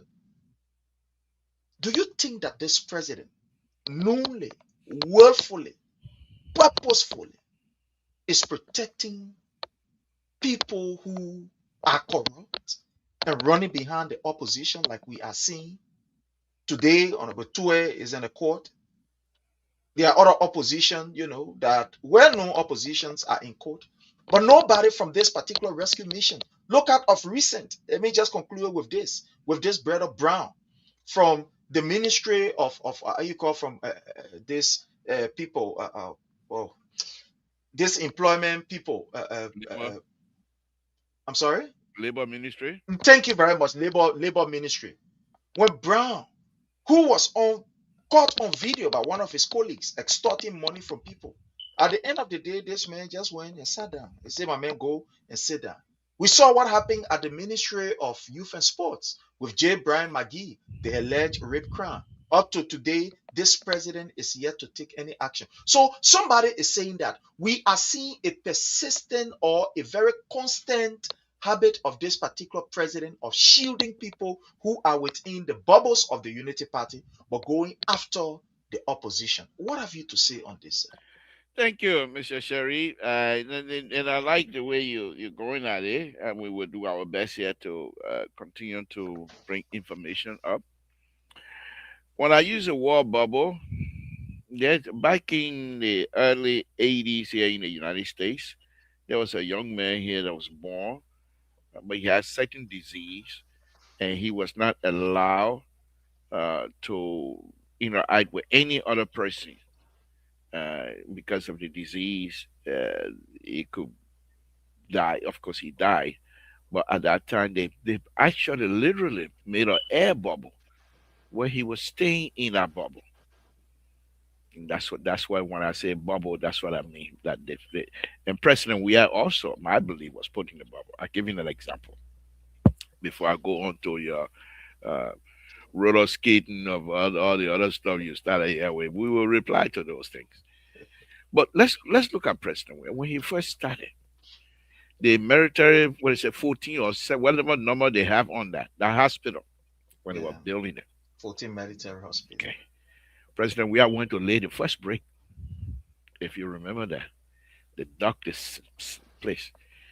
Now, I'm not a soil this soil mechanic, but I cannot classify myself as being soil scientist. So I'm not, but I do know soil properties. soil, dirt property. You have internal friction of internal soil, friction of internal. So that means if you pile soil up, it can only go so far before it start crumbling down. Because once it reached that internal friction of angle, it will start crumbling down. President Weah, if you look at the picture where he was at the time when he was laying that, President Weah was six something, almost what 6'8" or something like that. Very tall guy. They had him in that hole with no braces around, none whatsoever. They dug the hole and didn't put brace to block the sand from caving in. But just God, if that internal friction have failed, collapsed, would have been okay. I don't think he would die, but the sand would have collapsed on him. People have the knowledge, and they refuse to exercise that knowledge. President Weah is not an engineer. Why would you put him in that kind of position? When you know, in order for you to, many of them that were there, engineers, they have rules when you're digging, how to dig. You ought to do a layback, put a bench on it, you go up and put a bench, you go up and put a bench so it doesn't collapse on you. But this one, it was sheer cliff. And they let him go in there because they believe that the fact that he's not an engineer, they can do anything. That's bubble right there. That's just the common stuff that I'm just giving you. And many, many things that I can say on that. Now, let's go to this lengthy issue here with Liberians not being charged, people in this government not being charged.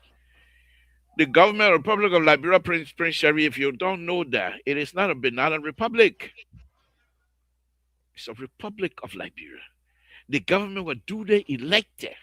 The executive branch has within it apparatus that operate. They have functionalities. They have functional units in each of these branches.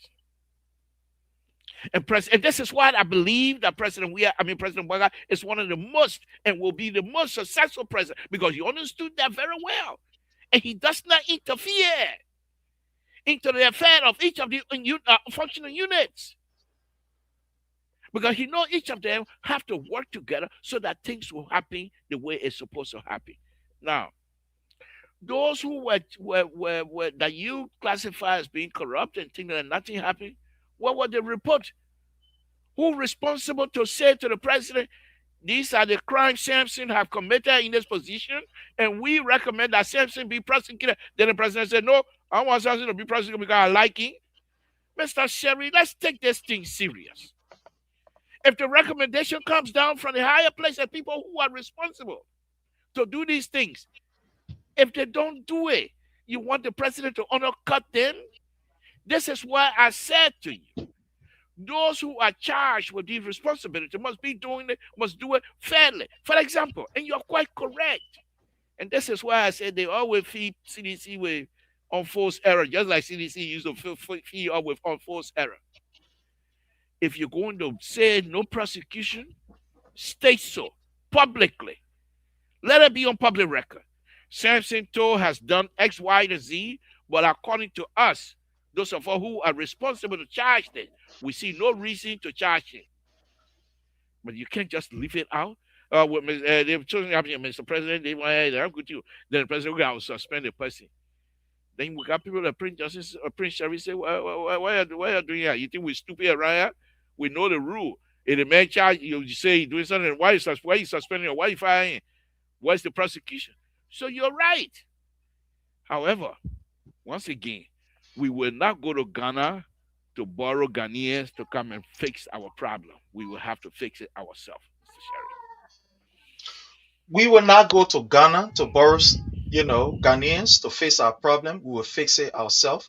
I think it's about time that fellow Liberians, we go to the line, we put the line up and give you the opportunity so that you can be able to also interact with our guests.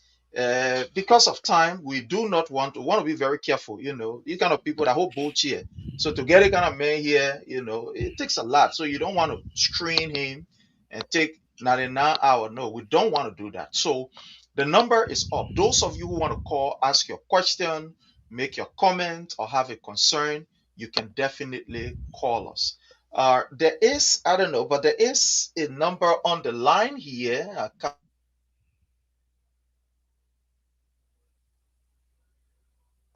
All right, so we have a caller on the line here who is going to interact with our guest. We call him the liberal. Yeah, we call him the liberal. So we have a caller on the line. Hello, caller, your name and where you've joined us from. Your question, your comment, your concern. Let's hear from you. Please. Your name and where you've joined us. Good evening. My name is Ebenezer, and I call from Chicago, the Illinois. Thank you to the studio guest. I must give it up to him. Maybe I could give him a 75%, 75, 80% as his grade tonight. He really tried to be balanced, though we are human beings. To be balanced, it can be easy. But these were some of the things that we were saying during the CDC time in administration. Praise God that the past is almost present past. The past had just left. Because if CDC were there for 20 years, 15 years, then maybe they were not going to be present past. But thank God that CDC past is right here. Now that people understand that that people gathering around the president must be responsible for certain things. During President Weah time, during the CDC time, everything was George Weah. Everything. But George Weah, the program can go to what they call a play, Jamaica Resort. The program go there after every evening. The program go there. But sometimes it is not easy. Imagine an experienced man for over 40 years get these kind of lapses, these kind of problems. Imagine. So while you are on the line, let me just merge someone and I will give you, let me just merge this person. Let me just merge this person. Yes, sir. So yeah, Ebe, just go ahead with your question, your comment, your concern, and then we can take our next person. Go ahead, sir. Okay, so that just it. He just spoke my mind. Okay. So I thank you ever so much, studio guest. Like I said, you did 75%, you did 75 to 80. I hope we all will continue. Now we know now that governance is not just about the leadership, the T and all, the middle, the skill, the feet, the fingers, everybody inside. Thank you ever so much. Thank you so much. We go to our next caller here on the line. We go to our next caller here on the line. Let me merge this. Just give me a minute. Let me merge this. Let's go to our next caller on the line, Aaron. Hello, brother Aaron. Your name and where you anyway? Your name and where you've joined us from. Welcome. Hey, Prince Harry, how you doing? This is Aaron Bovek calling from Atlanta, Georgia. Thank you so much. We have Mr. Samson B in studio with us. Your question, your comment, your concern. Go ahead, sir. Yeah, that's my big brother. How you doing, Mr. Progressive? Yeah, let me say thanks to the Liberal Progressives for leaving his comfort zone to come on a different platform. Meaning, this is not Unity Party platform. This is no platform that, supports the government. So, he came on this platform to express himself, his view on things that are unfolding in Liberia. Thank you, Liberal. But what I want to say is, Liberal is a true supporter of the government. I listened to part of the conversation because I just joined in. I'm not going to criticize Liberal because I know what he was saying. Most of the questions that you asked him, I know what he was saying about them. I just want to say thank you. I'm glad that he can leave his comfort zone and, come to another platform and try to preach, the government or what the government is doing, things like that. Thank So you, thank sir. you, Liberal. You guys have a good night. All right. Thank you so much. Let's move on to the line and take our next caller who is here with us. This number is from the area 717 PA. I'm seeing here. Hello, caller. Your name and where you've joined us from. Welcome. Yes, my name is Amos, and I'm coming from Harrisburg, Pennsylvania. So, Liberal, thank you so much. I didn't, well, yeah, expected that you would do this well. You're smart, you're educated, so yeah, expected that you perform well on a different platform. But what I wanted to say here is that, Sherry, I don't know you that much, but from the few times I've listened to you on Liberia Public Radio, the difference between you and the laborer is that you are a sound supporter of the CDC, the CDC that's not doing anything wrong, the laborer, I don't like him that much, but I kind of like him. But he say, he's a smart guy, a guy. Yeah, he said that some of the things that are happening now that happened even within the CDC government. So educated person will always acknowledge that. But I know, I think the laborer is not really a UP partisan as much as he likes Joseph Boakai. He just like Joseph Boakai. So he shifted blame to the people that work for Joseph Boakai instead of him acknowledging that, oh yeah, Joseph Boakai is the president at the end of the day. He's the ball. The buck stops and it starts and stops to him. So but Labor a great job, and it's a lesson to learn that. Well, you can be a partisan, but sometimes, yeah, when somebody does wrong, say it. Somebody does right, say it. But yeah, it's a great job, and thank you so much, Laborer. But Mr. Something Branto, thank you. Mr. So is waiting for you tomorrow. Thank you so much, sir. Thank you so much. So I want you to respond to the first batch of caller, and Mr. Amos ended with something. Honorable Amos, I'm sorry, the last name I don't know, but he ended with something very good. That which actually I wanted you to also, to know. I am seeing that you are shifting all of the blames. You've also created a bubbles of protection for the man you led, that my own man here. So anytime we put it to him, he said no, he will go to the other people. And you've built a kind of deflector, around him. So anytime, for him to take the blame, you say no, he shouldn't take the blame. That more Ali there, people then were Ryan, that the Oxford were there, that the other people there. But you listening to the callers. Let's hear from you, especially with this last caller. You are deflecting the whole blame on the president. You don't want him to take the blame. You are protecting him and putting the blames on others. But let's go ahead as you respond to these comments, questions, and maybe concern that people had.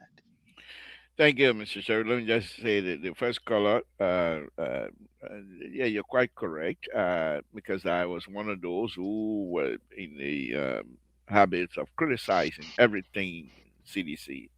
However, if you were to go back to some of my video, I've always stated that the President Weah, was also put in the bubbles.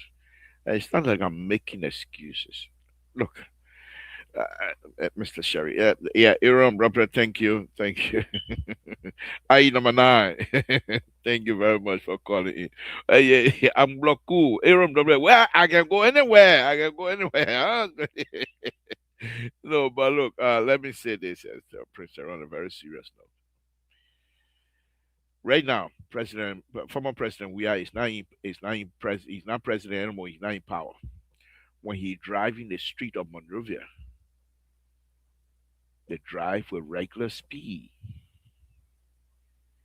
He is now truly enjoying Liberia. He is now truly enjoying Monrovia. Right now, President Waka, before he became president, when he's driving, he drives with regular speed. When traffic stops, he stop and observe and see things and see how Monrovia is. That's how he knew that young children were selling in the street. Go and see right now when the president going to work. One, whew. He pass. You don't see nothing. Nothing. In fact, they even stopped the traffic for almost an hour. Okay. This is the recent complaint that people are having. Almost 2 hours, the traffic.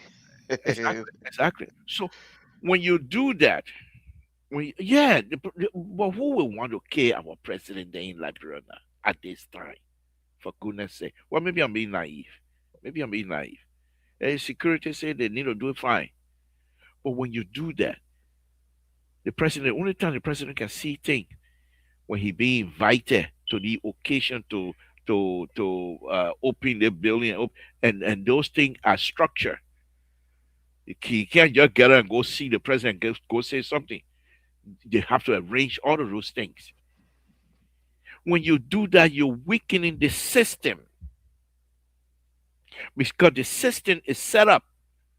From my perspective, the system is set up so that the president and the leadership themselves will interact with their subject matters so that they will be able to understand what is happening and not secondhand information. What the president and everybody else is getting right now, those are secondhand information. And when they are in a bubble, they like they used to tell President Weah, oh, Bagu, you're strong. Nothing can happen. Don't matter people, they don't like you. That's why they do all the kind of thing. You will win. Instead of being truthful. Mr. President, the one here, we got to find a way. What in the world? Who in their right mind and look at this most Liberian, popular Liberian. Even as a former president, he's still number one popular in Liberia more than any other person in Liberia that is alive.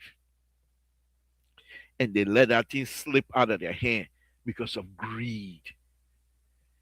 They couldn't even use the president's popularity to win an election. So, fellow Liberians, we are here today with Mr. Samson B, the laborer from the Liberian Public Radio. And we want to say to all of you who are following us, thank you so very kindly for your presence. Mr. Toe, I want you to address this issue, and maybe we can call it a day. The Weah Gate scandal.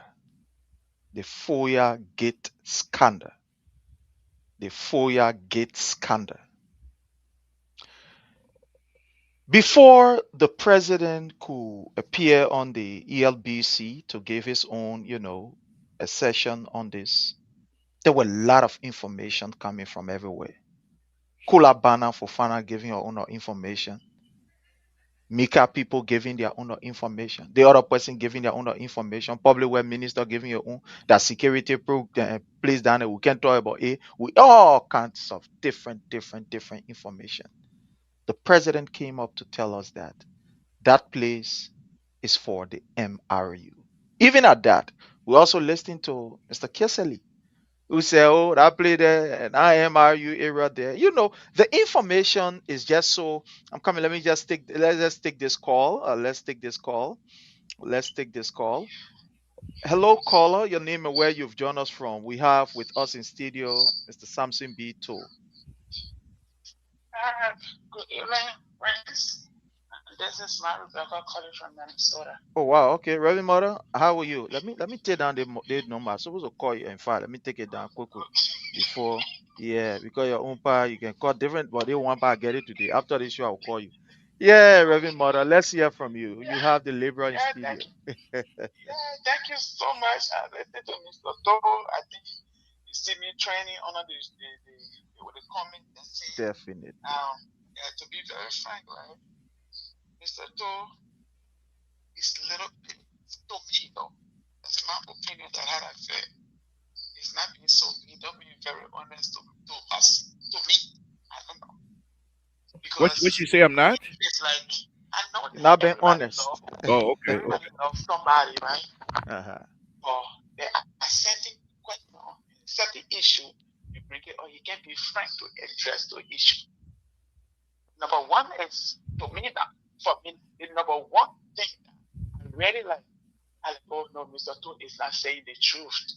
Even the bishop said I left the line. You understand me?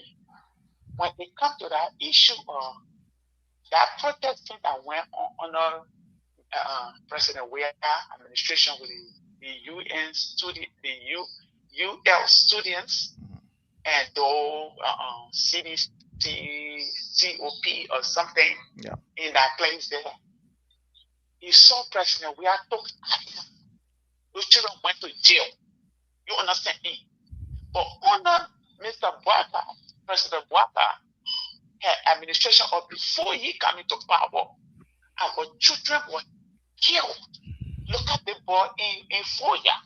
He never make a remark on that to say, oh, I'm coming to lead these people. It's not because of election that we killed the children, mother were killed. And Joshua, and today Queen is in position. You understand me? They gave Queen job for killing somebody child. And we took the correction or whatever when Nathaniel Mage and Bill Trout, when they naked up, President Weah, he said, you will leave the position. You're going to exonerate yourself. You understand me? This the level of it. We talk about leadership.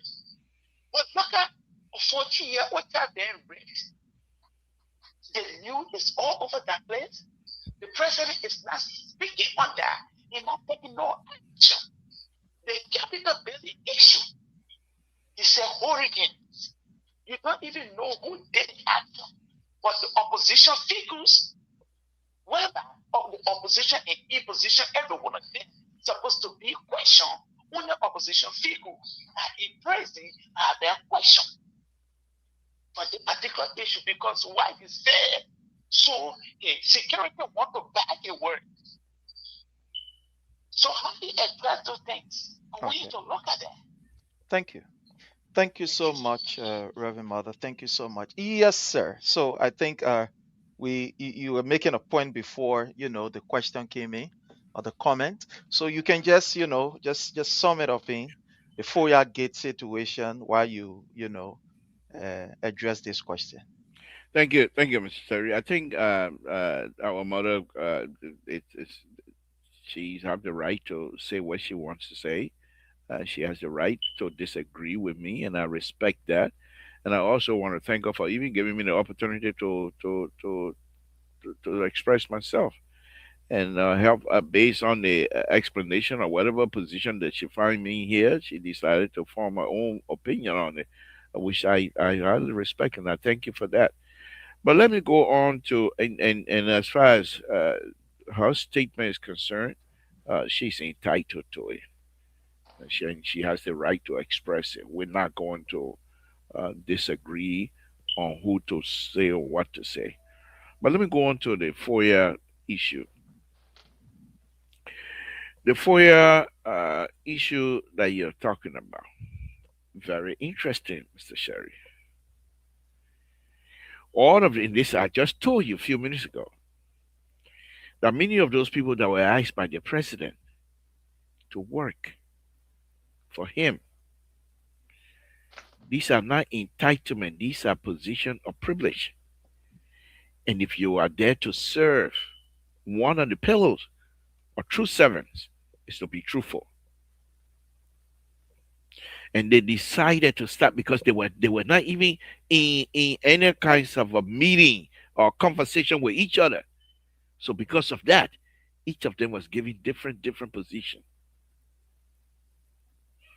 And the president, and I thank God for him, he decided to throw all of them under the bus if they were to be truthful with him. And he told all of us that when these people started, he said, and I'm just paraphrasing that when the people who started, excuse me 1 minute. Yeah.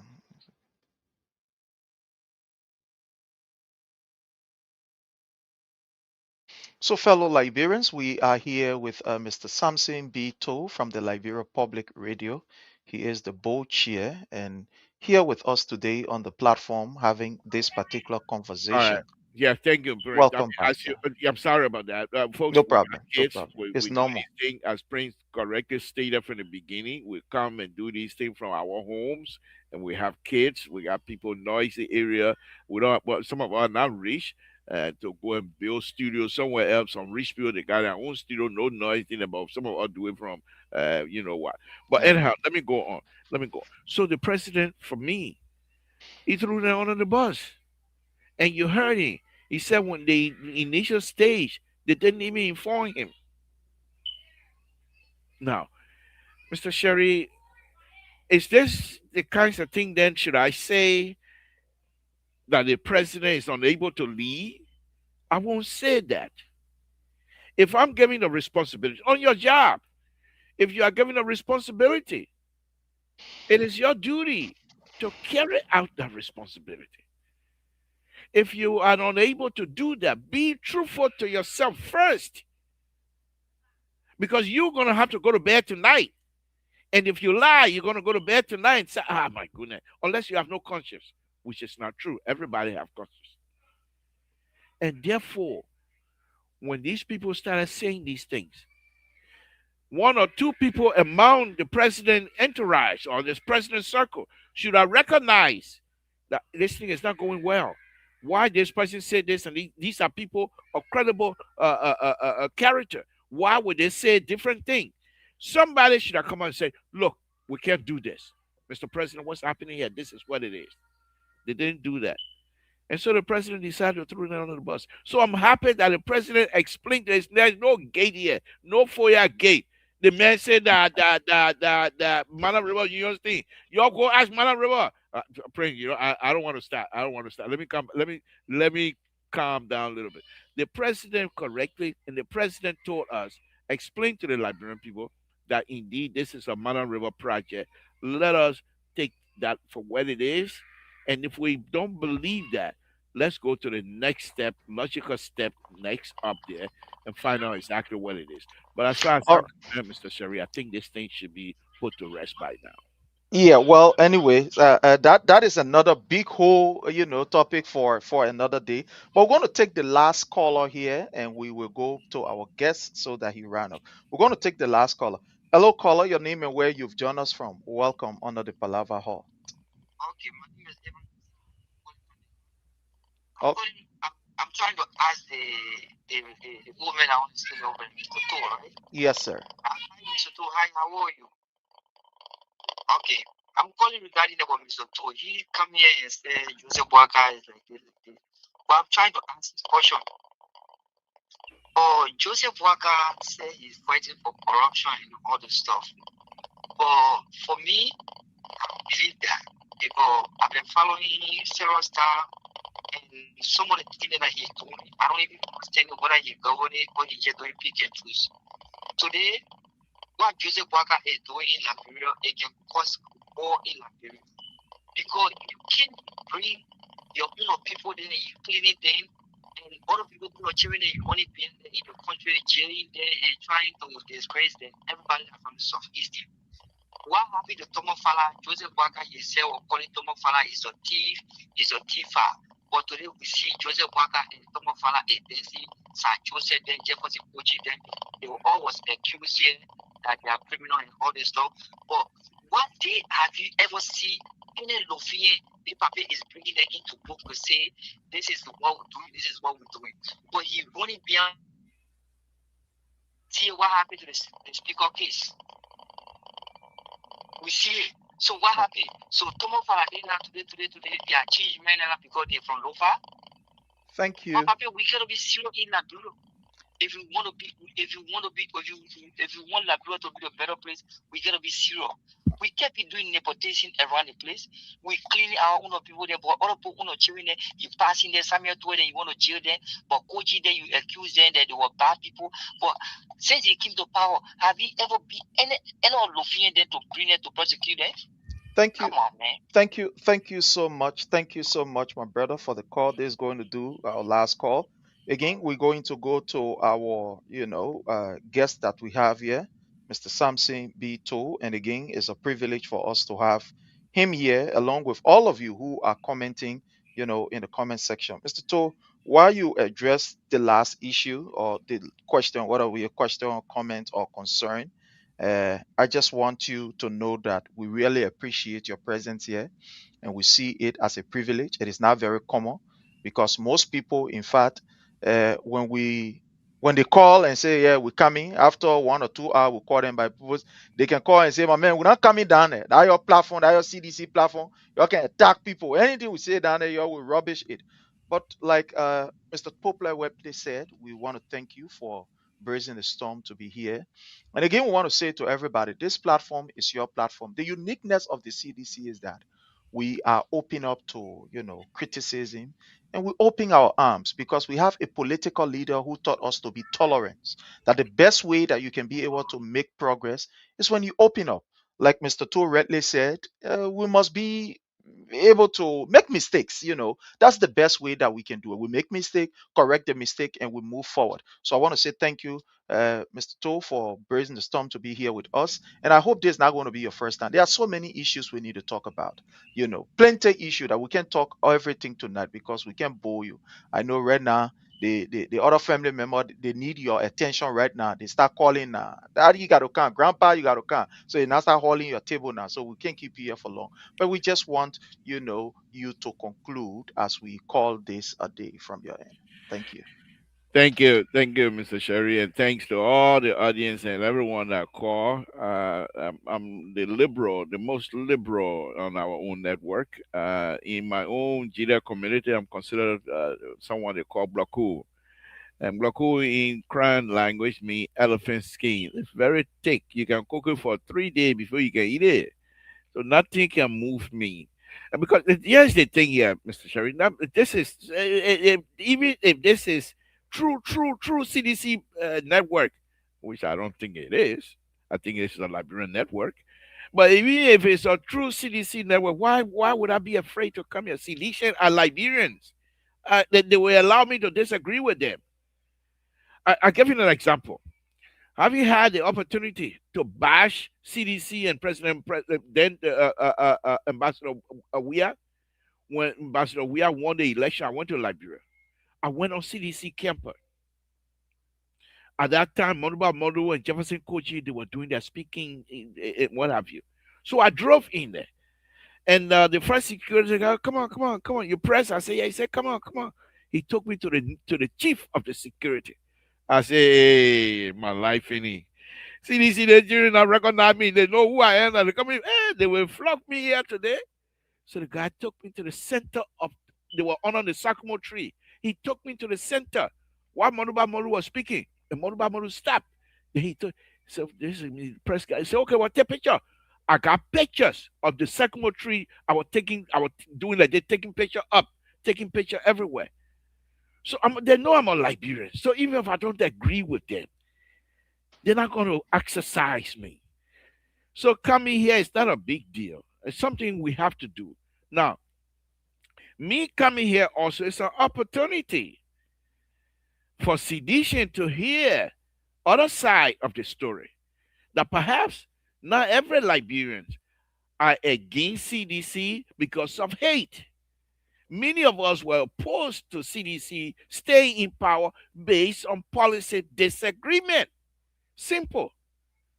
In fact, I have one CDC was calling me one time. One of the guys said, aren't you from the Southeast? I said, yeah. He said, what are you doing in Lofa County?